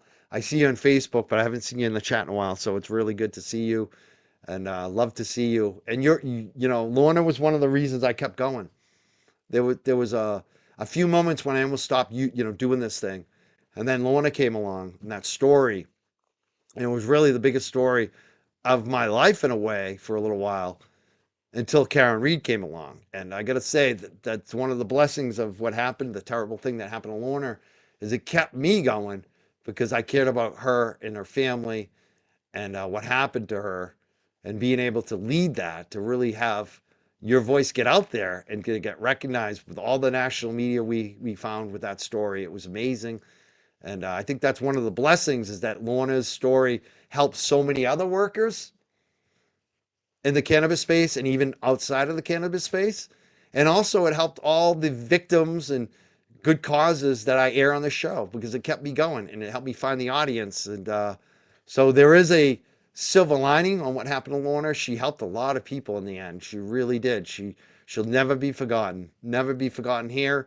And never be forgotten in the cannabis space, never be forgotten in the workers movement, and all the victims actually owe Lorna that come on the show, all the authors that come on, all the people that have causes that come on. A lot of it's because of Lorna. So, and you too, Alicia. So I'm really happy to have you here.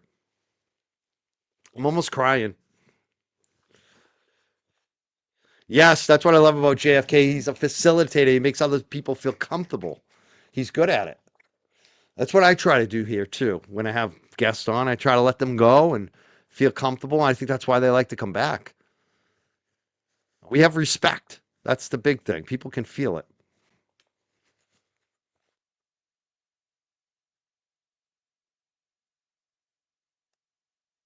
Jen Duso, you got it. Thank you, Natalie. If I screw it up again, make sure you post that in the chat for me. I like Leah a lot. She's again, someone I don't always agree with politically, but I like her. I like the fact that she works with the dogs. I like she's a survivor. Is there still some turbulence in the chat? Look at all these long gamers. Ever since he said no long games here, they all start showing up. I haven't seen the glare. Did he disappear? Did he dip out? No, the Karen Reed fundraiser was not taken down. Never. That's the thing. They call our Karen Reed fundraiser embarrassing. It didn't get taken down. It's still standing on my YouTube. I think Nick Rocco took it off the Reed files because they were getting so many trolls. They weren't prepared for it. But it's still up on my. It's still there. Calling of Beings has it up. None of us got penalized.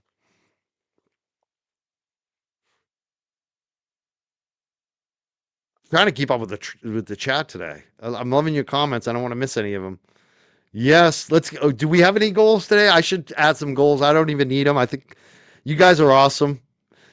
I appreciate all the support here today. Yes, that's what women have a secret weapon. People expect one thing, but strength is their surprise. That's the thing. I would not fuck with a group of dedicated women. That's like that's wild that you think you're winning when you have what's going on Twitter. Oh, thank you, Alicia.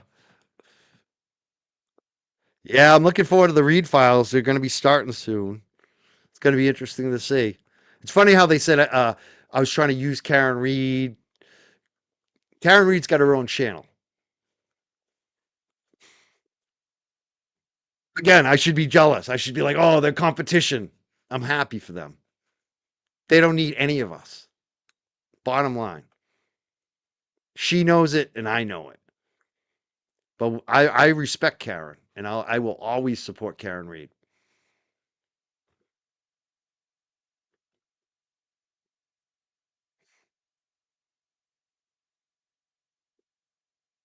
Yeah. Oh, Alicia, I think you've been keeping up, huh? Oh, that's so funny. I'm not crying. You're crying. They said I was a crybaby. It's funny, but I am not crying. Oh man, I'm crying happy today. I love it, Alicia. That's awesome.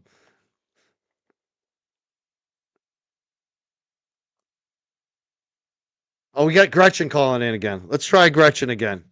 Gretchen, are you there? No. I don't know what's wrong with your audio. There's something wrong with your audio. I'm not hearing you, Gretchen.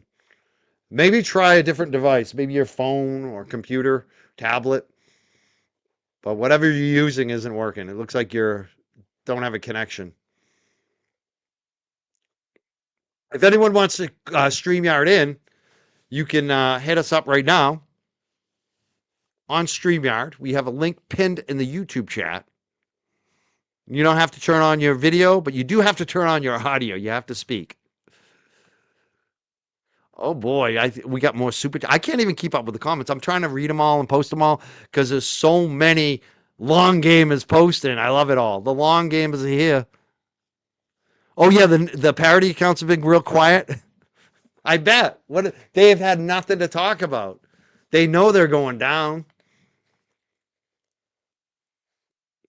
Maybe they'll come back to life now a little bit. I want to thank Please Pass the Pepper, another long gamer. We're getting all the long gamers here.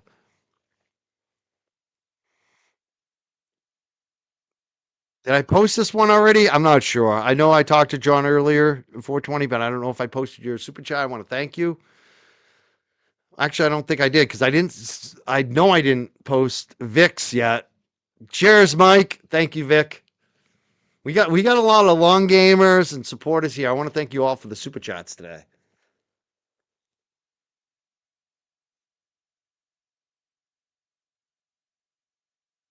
Here's a quick comment. How can more creators be classed as competition? Just adds to the variety. Well, that's the thing. I don't really consider anyone competition because I'm different than everyone else. Like we're not all alike. And I think that it does actually lift all boats, but a lot of people they look like that. That's what they look at. They're like, "Oh, if he's on, I'm not going to get the views." And a lot of people do think like that. Even I have at times. Like in the past, I'd be like, "Oh shit, Lawyer Knows on at the same time. I'm not going to get any views." It is reality, especially on YouTube. But I don't look at people as competition. I never have. I'm always competing with myself. I mean, I did individual sports, wrestling and track, especially wrestling. And it's the biggest individual sport. And you're never really competing against anybody but yourself. I mean, when you get into that type of sport, it's really about yourself. Like that's me. I got enough challenges and issues, especially hosting a YouTube show, to worry about the competition. I know that I'll do fine if I work on myself and my product and what I'm doing. That's it. So I don't have competition. That's it. Compete with yourself. But other YouTubers do, and Glare is one of them. He's all about the competition. He's all about seeing what other people got for subs, and he was very jealous. And I know this from inside sources from inside his camp. Very jealous and very upset that Brian from LTL Media and myself passed him in subs. which I think is hilarious. That was way behind him. He was very jealous, very upset about that. And he's still trying to get to 50,000, I think. I haven't checked. Has he broken 50,000 yet? He's been like 1,000 away for like a year or some shit. He's not growing. Like I said, he's not growing. Yeah, there's a difference between crying and whining. I'm more like laughing. That's what I'm doing now. Yeah, Spaces are grassroots for victim advocacy. That's exactly what's been going on there. And a lot of people have been coming together. Sometimes there's some drama. Sometimes you see it gets a little too much. I've seen some of that too, unfortunately. But I think in the end, it's really about people sticking up for each other and hearing their different stories. And when you heard Leah Jaduso, when I heard her, it's like heartbreaking to hear the shit she's been through. Yeah, the sandwich. There was the sandwich parody account. He ran away after he said he wasn't who he said. It was fucking hilarious. That was hilarious. That whole thing.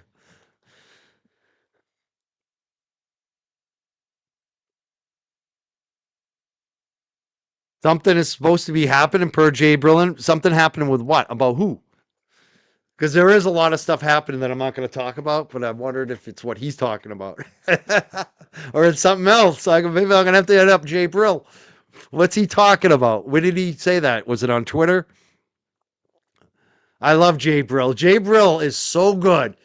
How the fuck can they get triggered by him? That's the funniest shit of all.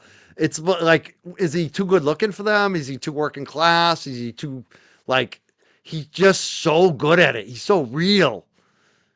He's got this disposition that you can't help but like, and they're so jealous of him. It's wild how he triggers them. And he's good at the research. He's good at finding out shit. He's a good investigator.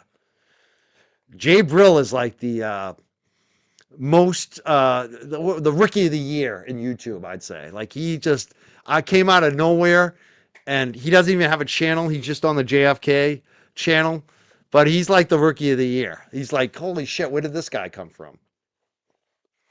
JFK, he's got what I got. He finds the talent and puts it on the screen. Like I thought when he picked up Kevy Kev, I was like, holy shit, where did he find Kevy Kev? Then he finds Jay Brill. And now, and then Chimmy. Chimmy is I'm like JFK. Where are you finding these people? I thought I was good at finding the quality guest and quality panelist. He's like, I think it comes down to the music business. JFK and I are both from that music community where we're booking shows, and we know that the lineup matters. Who's on the bill matters. Quality music matters. That's the way I look at this show. I'm looking for I'm looking to put the best content, the best people on the channel, just like I would when I was booking shows. And that's why my shows did well. That's why I sold out a lot of shows. That's why when I was running the Hemp Fest, it got bigger and bigger and bigger every year, because I always looked for that quality content. And it wasn't about who's my friend, which pissed off some people. And that's when I found out who my real friends were, actually. Yeah, he's so down to earth, JB. But he's so, he's good. He's really good at it. Super Sticker from Vic. You guys are coming through today. This is an early show. I didn't expect anyone. Oh, Galera's at 48.8. Galera, I just went over 55,000, bro. Let me give you some advice. Stop being a prick. Get some content on your show. Actually have some guests that matter, that people want to watch.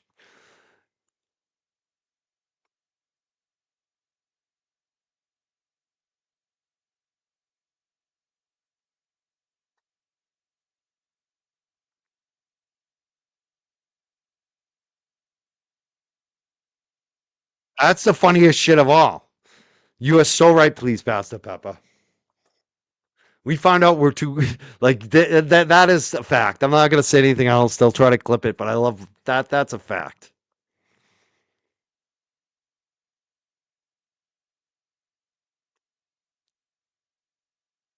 Yeah, it looks like you're totally laughing today, Clara. Are you laughing at all the super chats that you brought in for me? Appreciate it. Appreciate it, bro. Thank you for doing something positive once. He started off his day with some positivity. He's helping a true justice channel here. Yeah, I just want to know, Clara, do you want that suit? What I offer was it $50? Yeah, I'll get Clara. If you pick up Clubber's shit for a week, I'll send you a $50 super chat.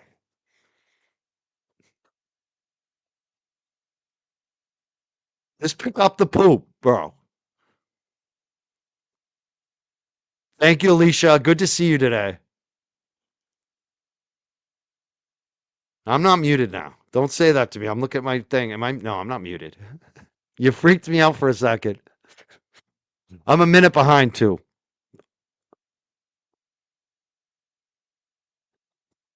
I'm the one who's laughing.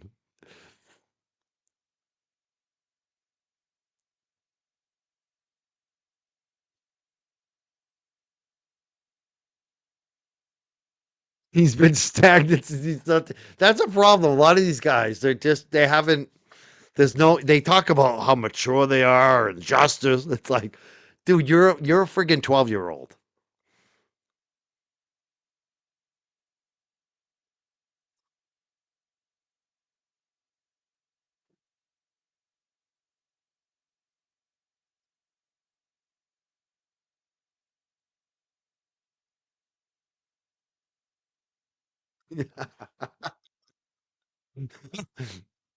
Oh, he needs a hobby. He needs a girlfriend, but you know that would go bad.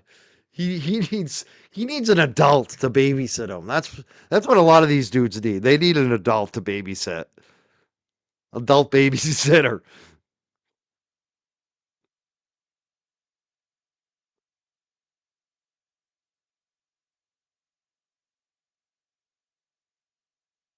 Oh, he's already made thousands. He doesn't need the 50, guys. Oh, I'm buying views like LTL. LTL's not buying any views. That's the funniest shit. Look at LTL live viewers and then how many actual views he gets after the fact versus somebody else, some of you other clowns who have what it seems like is a lot of live viewers, but then the numbers don't translate. It's kind of strange. You look at LTL, you can see the people in the chat. You can see it's real. And it's funny that you have to throw that. It's like you're actually projecting, Clara. Isn't that funny? That's what you do a lot. So are you and the other dude buying? Is that what you're saying? You're buying bots? Because that's what it seems like. When you guys accuse people of stuff, it's generally what you're doing. You must be very upset about Brian. Brian just passed us all. He's got 60,000 subs, Clara. And he's not going to stop. His shit is blowing up. You think he's buying bots. You are the dumbest. This is how fucking dumb you are. This is why you lost your license for 10 years. You were like one of the dumbest, low IQ, dude. Low fucking IQ.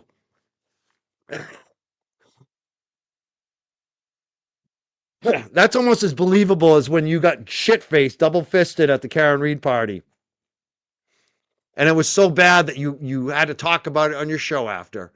And apparently the word on the street was Las Vegas cops had to help you back to your hotel room. And then the next day, when you were on your live show, you were claiming that you got roofied. And everyone reminded you were double-fisted and didn't have dinner. Like, that's more believable that you got roofied than the whole shit you're pushing right now.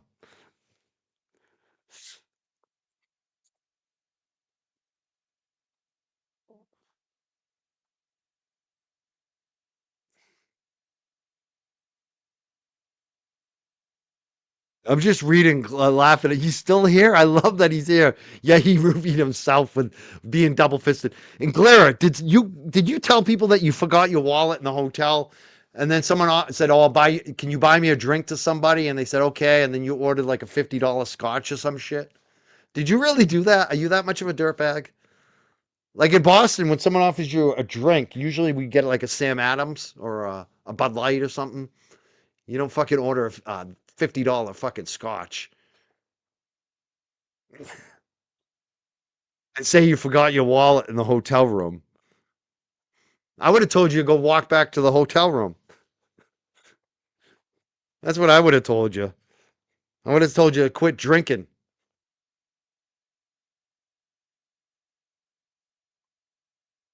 Eat some food. I had 2 plates of that barbecue that night. That was so good, that food. And you didn't eat it, eat a drop. That says a lot about you. You can't even fucking eat food, dude. Like, what's up with that? Who flies in and then doesn't fucking eat? Were you that anxious, dude?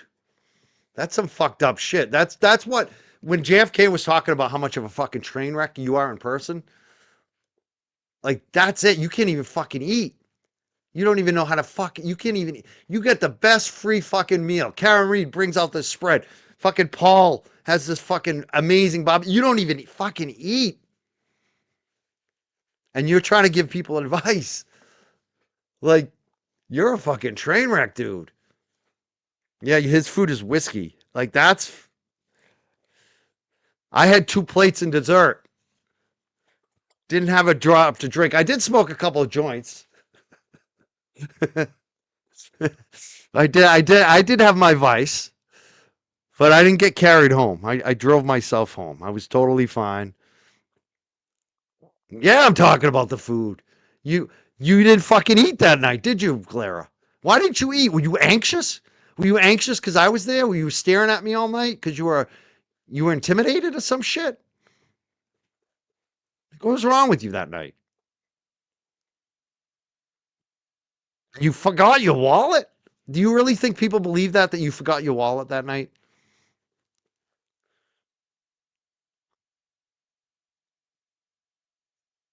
I want to know which hotel bar lobby you got kicked out of.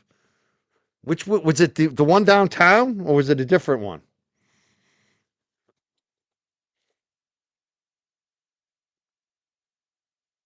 The food was delicious. Barbecue. Ooh. Paul hooked us up. Just got to say. Food was phenomenal.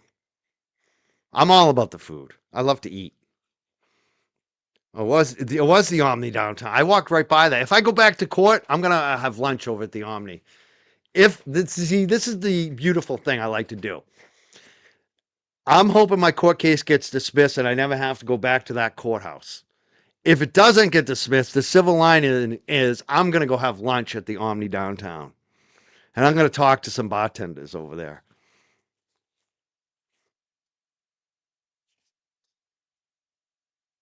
Yeah.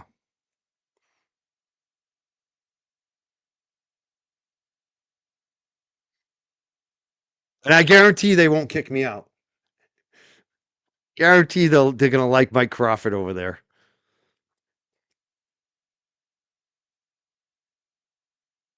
Yeah, I'll have lunch with you. Please, Pastor Pepper. That would be cool. Yeah, forget their wallets. I've never forgotten my wallet in my life. Never. And I've never asked someone to buy me a drink. Like, that is like, are you shitting me? You're asking someone to buy you a drink and then you fucking order the top scotch? That's fucking grubby. What the fuck?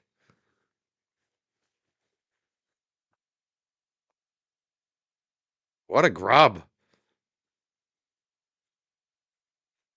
It's happy hour 24/7. I know, right? Jesus Christ.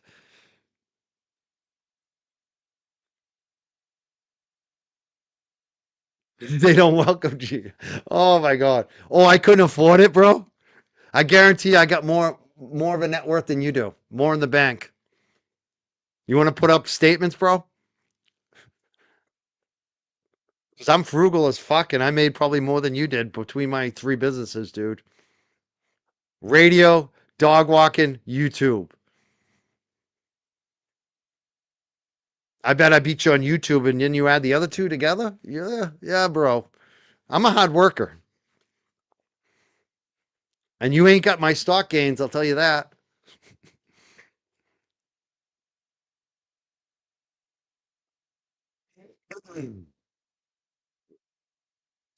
Imagine that saying to you couldn't afford it. Dude, do you know where I live? Have you seen where I live, Claire? Have you looked it up? Have you seen the place that I live in? 3 baths. Well, actually, yeah, 2.5 baths. Let's say that. 3 toilets. 2 people. 2 showers. 2 people live here. When I said penthouse suite and you guys made fun of it, I knew you would do that. It's so funny. That's why I was smiling. Danny didn't get the joke. It is my penthouse suite on that balcony, the 3rd floor balcony overlooking the beautiful river. That is my penthouse suite. Oh, I'm streaming from my toilet? Yeah, you think so? You think so, huh, bro? The 3rd bedroom, you mean? We have two people living here, 3 bedrooms. You are such a fucking clown. It's so funny. Go check it out, Blair. Go check out the place. Go look it up. Look up the town too, Galera. See what the average income here is, and think about what some of these customers are paying their dog walkers that they've had for 10, 15 years. And they're $40 million mansions.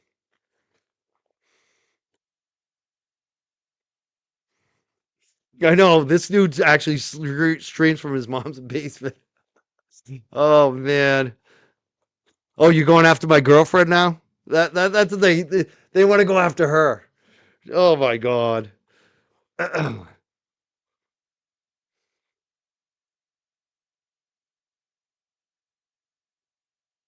mean, the woman that I've been with for 20 plus years that you want to go after her, yeah, who's very successful, way more successful than you.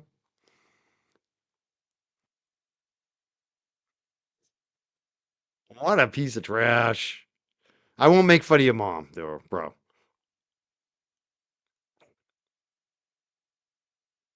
Why are you so triggered today, Galera? I love it. I love that he's here. This is so fucking beautiful. It really is. Who dates the Galera? Man, can you imagine? I feel bad. I don't want to go there. I don't even want to go there.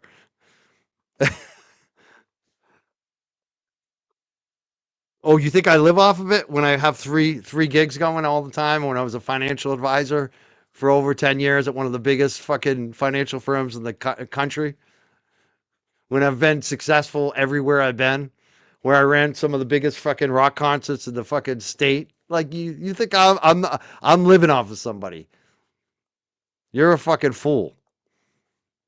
You're like so stupid it's not even funny.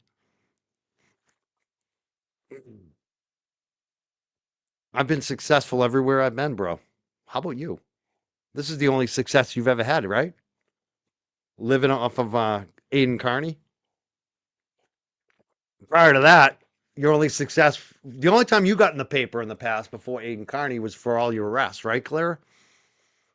I was in the paper as a young man for sports, and then a lot for the journalism and activism I did. TV, radio, all over the place, bro. National, tons of national headlines.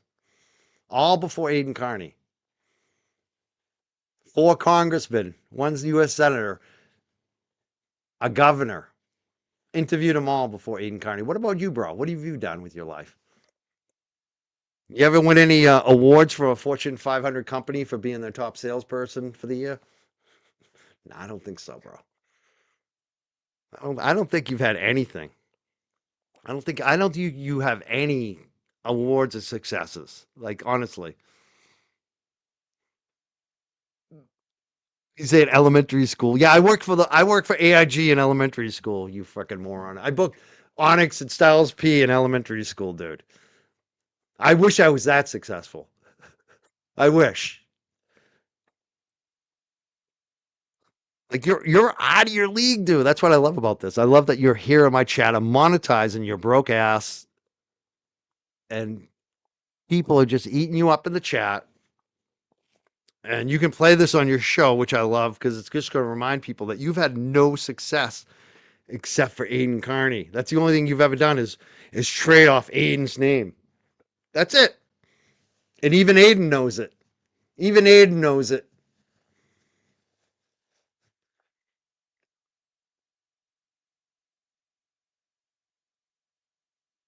Yeah, that too. Like, it's funny you guys make fun of me for dog walking. Even some of you stupid attorneys over there. Like, American dream. You don't have to leave your small town and do a commute. You set your own hours. You like your customers. You like your work. You sleep well at night. No stress. Fucking, I'm living the dream. I'm living the dream. I never thought I would get here again.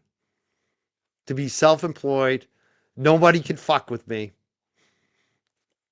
And I like my customers. You know?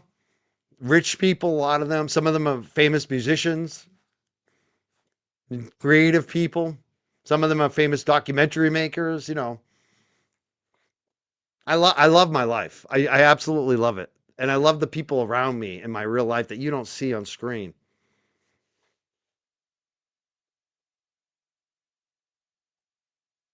Yeah, Glare is good at one thing, Darvo. That's it. That's it. That's why he fits in with the crew. You want me to play the Will video from yesterday? Oh, LG. Oh, does it have music on it? I don't want to get in trouble. Oh, we'll play it. For you, I will play it. I'm going to do it for LG. Jinduso, I'm going to say it right. Jinduso is here. She requested something. We're going to play the song for Jinduso. Let me find it. Let me find it. Holy shit. We're taking requests over here. Oh my God. I love this. I love this. I'm having so much fun today. Like I said, I love that I don't have to walk dogs for once and I can just, oh man, it's so much fun. Actually, I do have to go. You know why? Because it's supposed to be a Karen Reed hearing today, and I forgot to call the court. I am now all certified as a journalist in Massachusetts, so I'm going to see if they'll let me stream it today if nobody else does. I'm on your your Twitter, so let me find it if I can. Is it here? Where is it? Actually, let me just go to your videos, I guess. No, media, right? The Glare video from yesterday. Which one is it? The first one I came across was which one is it? Because I'm not seeing it. Which I'm seeing one with Machado. Twitter's been acting weird too. Maybe I won't find it. Let's see if you give me any info on where to find it. It's Clubber walking him. Oh, that one. Oh, the one he fell down. That was fucking funny. Yeah, I wonder what you think about that, Leah. Is Glare not have good control of his own fucking dog? He can't even control his fucking own dog. And I don't even want to criticize because I feel like he'll abuse his dog because of that. Like he doesn't have the skills to have his dog follow his commands. It just that's what I noticed in that video. What did you notice as a dog training professional? So you know what a lot of my customers say? They'll be like, "This dog's out of control." And I'll walk the dog a few times and I'm like, "The dog's pretty easy. They follow commands." I don't know what you mean. They're like, "We can't get him to do what you just did for him." I'm like, "It's easy. You just got to praise him. You got to give him positive reinforcement. The dog likes treats. The dog likes praise." I don't know. I have no problem controlling dogs. It's just like, maybe not the first day. Sometimes it takes a little while. But I look at my Charlie. My Charlie, they said he was unadoptable. We boarded him, we we were his foster parents. He was supposed to be adopted out. We said he couldn't be adopted because he was so out of control, biting and attacking. And today he's the sweetest boy. I mean, when I first met Charlie, it took me 2 years to pick him up. Now he jumps up on me. He's a cuddle buddy. You can't believe that he's the same dog. And this dude can't control this dog who seems like he's the sweetest fucking dog, like an easy actual dog. This dog doesn't have behavior issues. Well, this is funny. This is fucking funny as shit. Oh, wait. Go. Oh, fuck. God damn, you're strong, dude.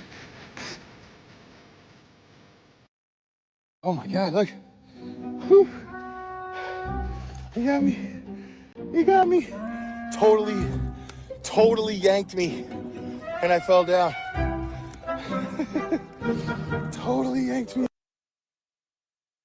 Look at those pants. Dirty pants.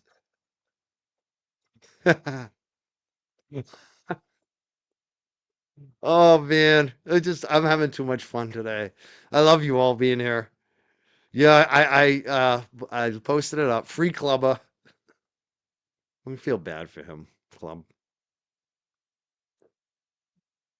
Don't make me feel bad for Club. That'll bring me down now. Look at me.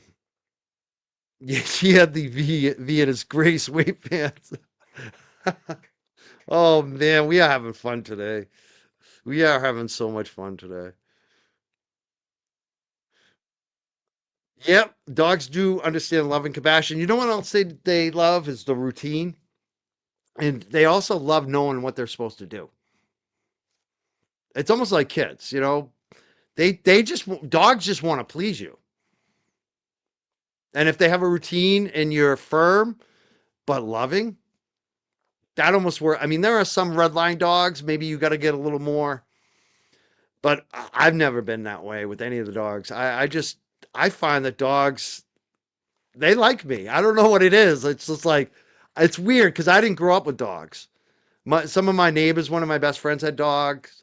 I loved his dog, so I had that kind of dog experience, but we never had dogs at my home growing up. We had cats, but I found dogs love me. It's weird. It's like they just instantly, even sometimes my girlfriend now, because she's really good with dogs. She taught me a lot. But even her at times will be like, I can't believe that dog likes you more than me. Like, it's like, yeah, they just, for whatever reason, they fucking love me.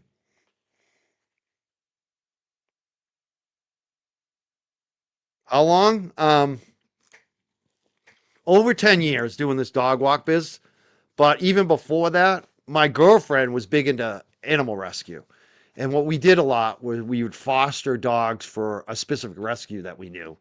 And so we would take in dogs and kind of test them with the cats that we had and kids and just kind of give an update and kind of get them settled in because a lot of times these dogs come out of the kennels and they're freaked out like they are just and they're not their normal selves, so it kind of gives them a moment to kind of just decompress, and then we evaluate them and we were working with them to get them to be adoptable, to make sure that they would be set for whoever did adopt them.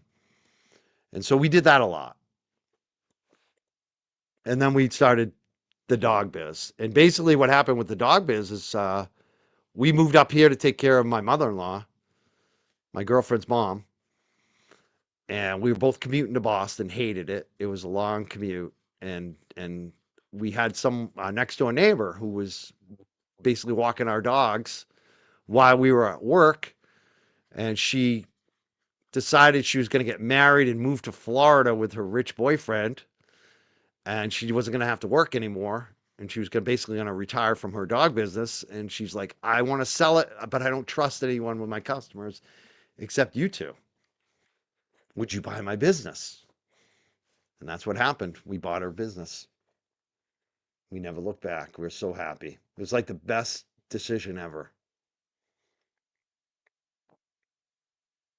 And it's, what's so great about it is my girlfriend and I, it's one of the reasons why we stay so close because we work this business together. Sometimes it causes some problems. We get a little agitated, but it's also like that when you have that common cause thing, it really keeps us together, which I love. And we both understand the business too. That's the other thing. I don't think I could live with somebody or, be in a relationship with someone doing this dog business if the other person didn't understand, which is that it's basically 24/7, that we're always on call, that we do work nights and weekends and holidays, especially. because that's where the money is. When people go away, that's when we make more money. You know what I mean? There's extra fees, and they need us. Christmas, Thanksgiving, I work them all. It's funny when he talks about I couldn't afford it. I couldn't afford to take the day off and lose the money. That's why I don't travel much, because I'm always working, making money. I got a good client base. They're willing to pay, you know? And they know I make good money on the YouTube. So I'm like, a lot of times I'll turn down the work and they're like, oh, what if I pay double? What if I give you? And that's the thing. Some of them tip like crazy. Like, it's funny how some of the richest people at first will be wicked cheap with us. And then after a couple of years, when they realize how good we are and then they just start throwing down the cash. It's just like Christmas comes, like it gets wild. Especially my girlfriend. My girlfriend's got some really high-end customers who they shower her with money. It's like almost ridiculous. She comes home some days, she's like, can you believe they paid me this much? It's like, yeah, they get the money and you're good. You're that good. They care about the dog. Yeah, that's the thing. I get this a lot. Will you please walk my dog? And I'll be like, no, I'm not taking any more customers. I'm really not. That's the thing. I've been saying that for a while. And then I do take a couple. It's funny because the only ones I take are I take the ones I can't say no to. It's usually a single older woman who lives alone, who has no family support, and I want to keep that dog with them. Like, we have a 99-year-old customer. She's 99 years old with a dog. She lives alone. Like, if we weren't there, who would take care of that dog? You know what I mean? So a lot of times those are the ones where I can't say no to, because I want to keep them living at home with their dog, So sometimes I have a problem saying no. Yeah, you would have to live in my town. I don't travel. That's the other thing. I do not travel. I don't like traveling. We are going to be doing some traveling this year, though. We just booked a hotel for a wedding. Nice place. I can't wait. We are going to do some traveling this year. That's one of the things we're talking about, doing more traveling. That's it. Dogs do rescue us. That's what keeps me so centered so much all the time. That's what I love too, is if I have issues on the YouTube world, I just start walking dogs. I just start talking to my dogs. Now I'm just talking to my chat. I'm loving the chat today. We are celebrating Prince Andrew got arrested. We're laughing at the Pima County Sheriff, who's a jackass. And we're laughing at the goofs who think they're winning on YouTube with their bullshit. Oh, you think I should put this on members only? They can pay for it? He's probably already recording it. Come on. That's why he's here. He's recording already. I don't give a shit. Let him have it. It doesn't matter to me. Let him eat. I do charity cases. He's got some charity going on. How would you recommend getting into dog walking? Well, I'd make sure you have the skills.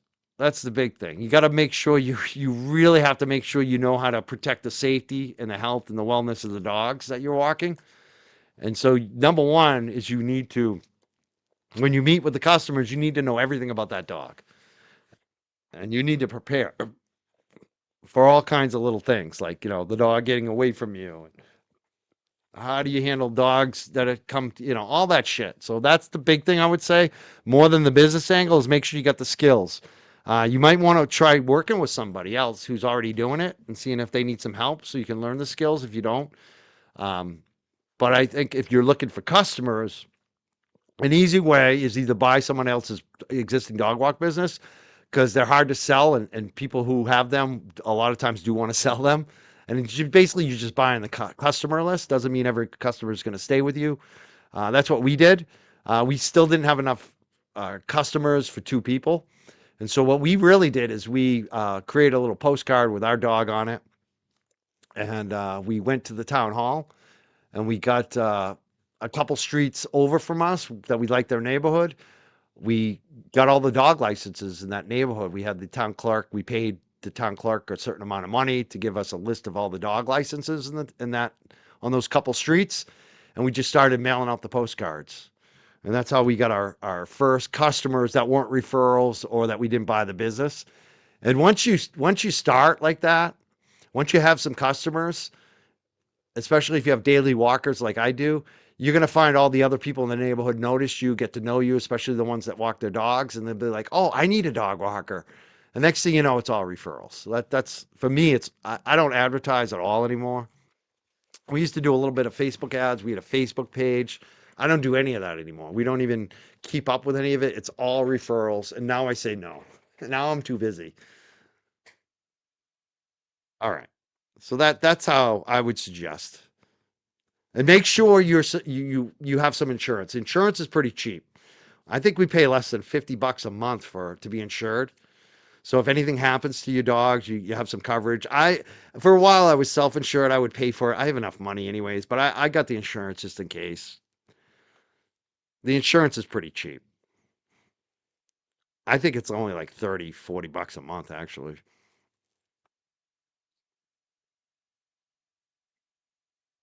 And you might also want to take some what do we call that? CPR, dog CPR, that type of stuff. Get certified. You don't have to get certified, but I would generally, make sure you know how to do CPR and all that stuff too. And I would say also watch a lot of videos. We both learned. We also have a dog trainer we work with who's very advanced. Some people might consider me an animal behaviorist or a dog trainer or whatever because I do some slightly dog training, but I don't advertise that because I look at those people as like the highest level. They're the next level. They are really, and I don't. They charge a lot too. We have a dog trainer we work with. He's been on my show in the past. He never charges us because he likes us. He's right wing too, which is funny. And he actually helped us a lot with Charlie. He gave us a plan. And he basically loves us because he's like, so many people don't do the work. I know you guys do the work. Everything I told you to do, you did. We're like, absolutely. I mean, we're basically almost on your level, but you gave us some ideas we didn't even think about with our dog. And so that's the other thing. I would also maybe team up with a dog trainer so you can get some tips or even go on those YouTube channels. There's a lot of dog trainers on YouTube. You can get some good advice from them because you are going to run into dogs that are problems. I don't have it as much in my town because, we live in a very nice town. But if you're in a more working class area, you're probably going to have some dogs that might be a little more difficult.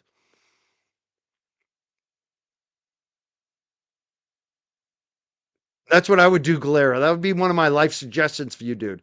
Go look up some dog trainers online so you're not falling on your ass on a YouTube live. You look like you need a little bit of training for Clubber, so he's not pulling you over. Not hard. You could easily correct that. It's not difficult, bro. Watch a YouTube channel.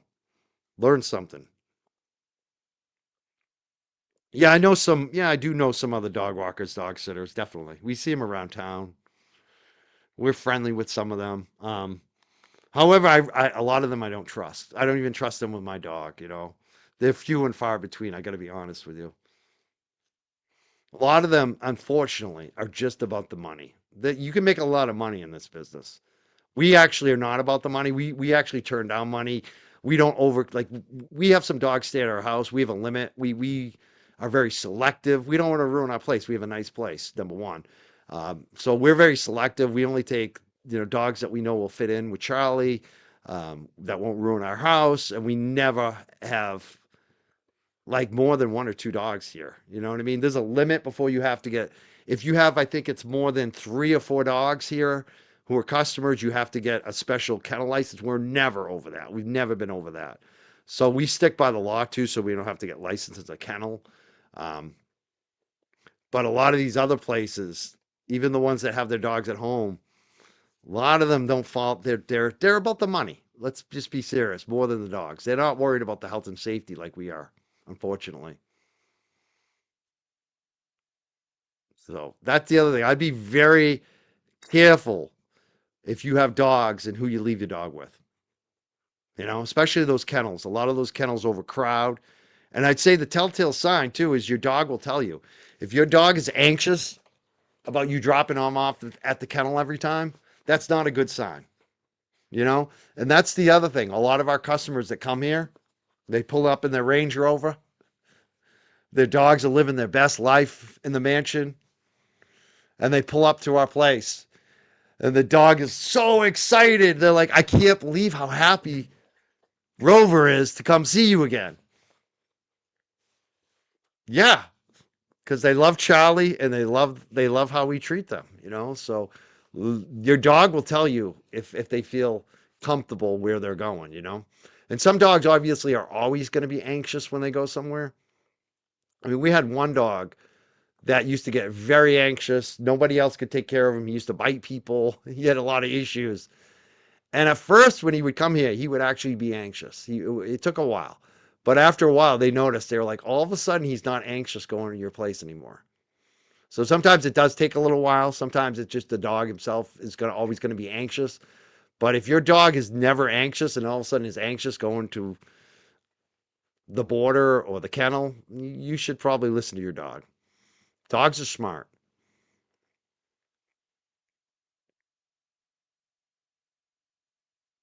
Oh, see, that's brutal.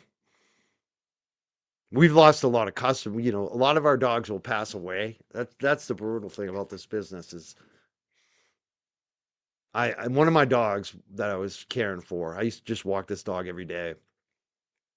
One morning I showed up at the house and the dog had passed away, but between the owner going to work and me showing up, that was like a terrible freaking day.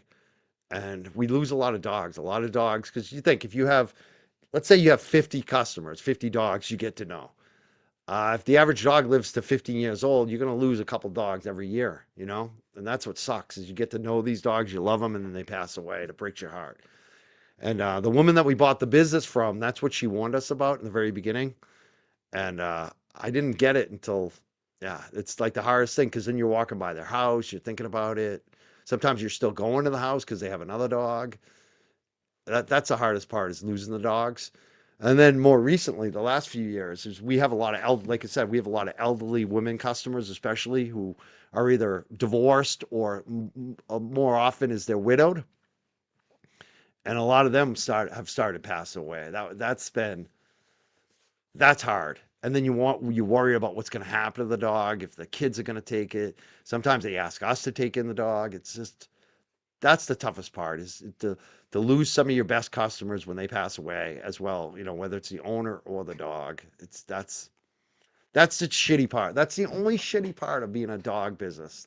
Everything else is awesome. I gotta say. I love dogs.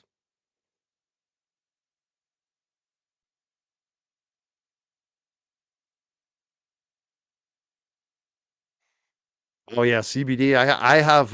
I've got a few friends in the business that yeah, we've got some of that in the house actually. A lot of times we recommend it to customers. I got a few brands that I recommend.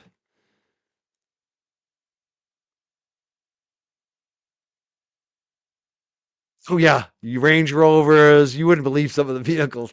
Yeah, they got it all. It's funny as hell. Yeah. Range Rover is just like an average car here. Like Jesus Christ, you wouldn't believe the money some of these people have. Like, you picture a beautiful mansion, and then you're on the ocean at the most beautiful location you could ever imagine. You know what those properties go for. The kids usually have a Range Rover, brand new.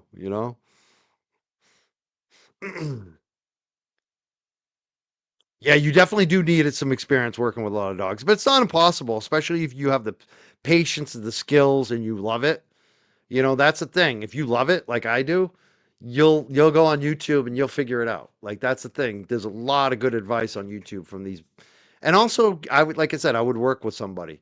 If you have a problem dog, sometimes you refer the customer to them, or you just go to he calls himself an animal behaviorist. Some people call them dog trainers, whatever you want to call them.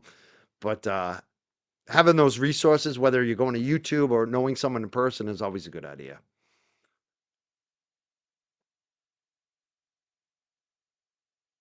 Yeah, word of mouth is huge, definitely. But you don't really get word of mouth until you get some customers. That's my experience. Once I had customers, the word of mouth spread like crazy because they see you. They see you walking the dog. They're like, "Oh, who's this new guy walking, Rover? I know Rover. That's not one of his parents. Who's this guy walking Rover? Rover seems happy. That's what I always get. I've been watching you watch Rover, my neighbor's dog, and I see how well behaved Rover is with you, much more well behaved than he is with his owner. And I see how gentle and loving you are and how you care about Rover. I want you to walk my dog." That's what happens a lot.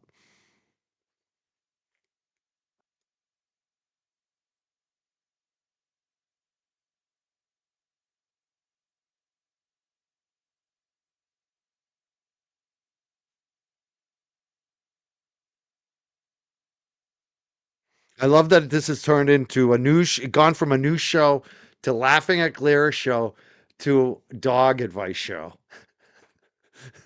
I gotta go though, because I'm gonna try to check out and see if anything's going on with Karen Reed today.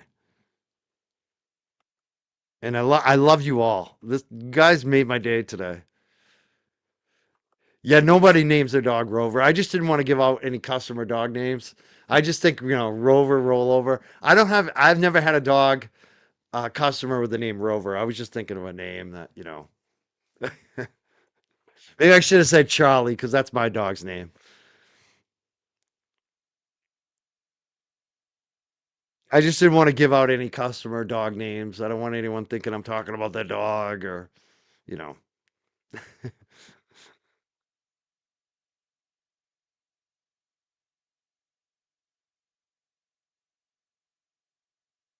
Oh yeah, yeah. Word of mouth. Yeah, that's also a good idea. Oh, please pass the pepper. This is a good advice. A lot of times if I can't do a dog sit or a dog walk or take on a new customer, they'll say to me, "Do you recommend anyone?" And I'll be like, "I really don't." Like there was a couple people that we did recommend, but they retired, or they moved out of the area. So like besides the dog trainer, I really don't recommend anyone. But what I tell them is go on your local Facebook, your town Facebook group. Every town has a Facebook group. And go up there and say, "I'm looking for a dog walker or dog sitter. Who do you use and who do you recommend?" And they'll tell you. They'll tell you, "Amy, I love Amy. She's the best." And you'll see. And then you can go through all the comments and see who's got the most love on there. And they'll usually send you a website link or a phone number. So that's what I would suggest is if you don't have anyone in your neighborhood, you don't have anyone that you don't have any neighbors that will refer you, try one of those Facebook groups. That's a good way you can find a good dog care professional. It's a Facebook group. And then make sure you meet them. Make sure you feel comfortable. Make sure your dog seems to like them. Make sure that they seem to care about the interests of your dog. If they're just talking about money the whole time, that's a red flag. Like when we meet our customers, we do talk about the prices. We do give them the prices, usually at the very end. The first thing we focus on is the dog. We want to know everything about your dog. What's the dog routine? How is the dog with other dogs? How is the dog with kids? Does the dog lunge? Is there any issues? Please tell us everything. We're not going to be scared away. Tell us all the good and bad about your dog. That should be the real focus on that meet and greet. So make sure, and anyone that's not going to do a meet and greet with you first, that's a red flag. Like a lot of that's a sign of an amateur too. That's a sign of someone that either doesn't care or doesn't know. If they're not coming out to see you before they walk your dog, or that's a red flag. So make sure you feel good about who's taking care of your dog. And I generally would go with the folks like myself who they're not a kennel. They're just walking dogs. Maybe they take one or two dogs home or they'll stay at your house. I would go with the solo, one or two dog walker company or individuals versus a bigger company that just has employees and that's a kennel, because I think you're taking a lot of risks there.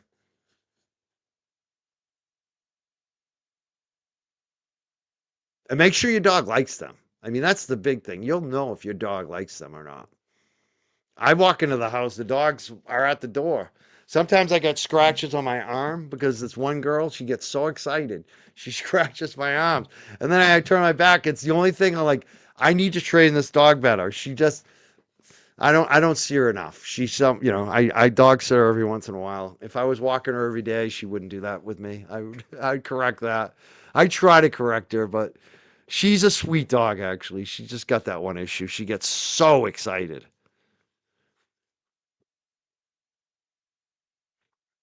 All right, I'm gonna head out. I want to thank everybody for being here. This has been amazing to talk dogs with you, to have a laugh at the goofs, to see the super chats come in, and also we get to talk about Prince Andrew and how great it is that this guy's facing some justice, but how disgusting that nobody in Massachusetts, nobody in America is facing justice for the same thing. Like, where's the justice for the Epstein class? You know? It's pretty gross that no one's facing any justice here.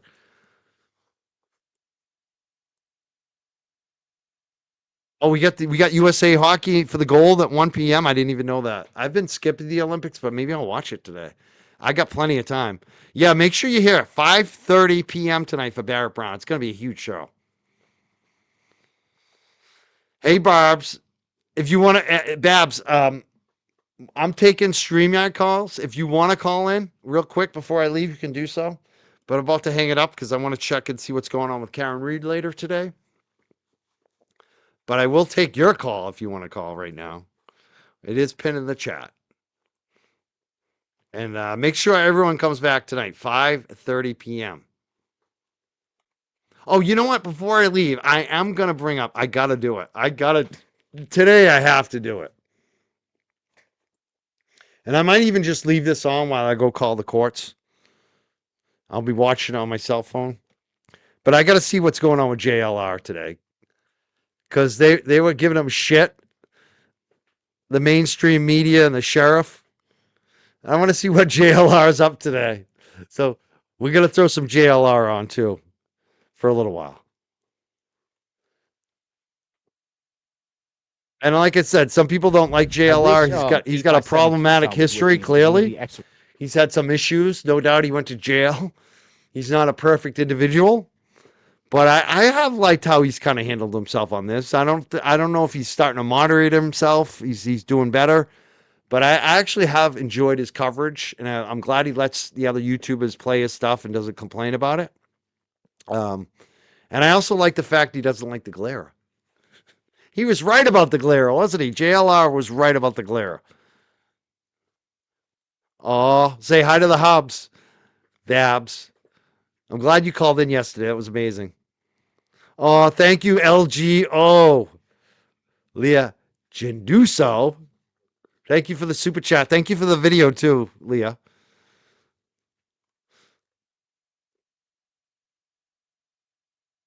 Yeah, and thank you, Glare, for the laughs. I hope he comes back tonight too. No, actually tonight there won't be. We will ignore him tonight because we got serious business with Barrett. But like tomorrow, tomorrow morning, when I'm more free to just kind of chill, I hope the Glare shows up. I'm appreciating the comedy he's bringing to our chat. It's quite enjoyable, actually. I'm gonna try. I can't guarantee. I do my best. We'll see if they give me permission. I'm officially SJC approved. They finally fucking approved me. So I might be officially doing it. I might not be like breaking rules to do this shit anymore. We'll see. We'll see what they do. I don't even know. I don't know if it'll be a Zoom. Maybe NBC will have it. We'll see. I don't even know. We'll check it out. No promises. I'm going to try to do my best. Let me just check one thing. I want to see if my subs went up again because I like to rub it in their faces. And people are like, you're all about the numbers. You sound insecure and all this shit. It's like, no, these fucks talked about me losing subs and how my numbers were going down. They still do every fucking day for 6 months. And now I'm enjoying it when they go up. I love throwing it in their faces, especially when they're attacking us. Oh no, they went up again. Subs keep going up. Yes, thank you so much to the new subscribers today. I love you all. It's so fucking joyful to see the numbers continue to go up. And look at that. 7 days in a row our numbers went up too. That's like amazing to see. Slowly but surely. This is what I like. This is the whole thing with me. I've never been an overnight guy. I'm slow and steady. Slow and steady.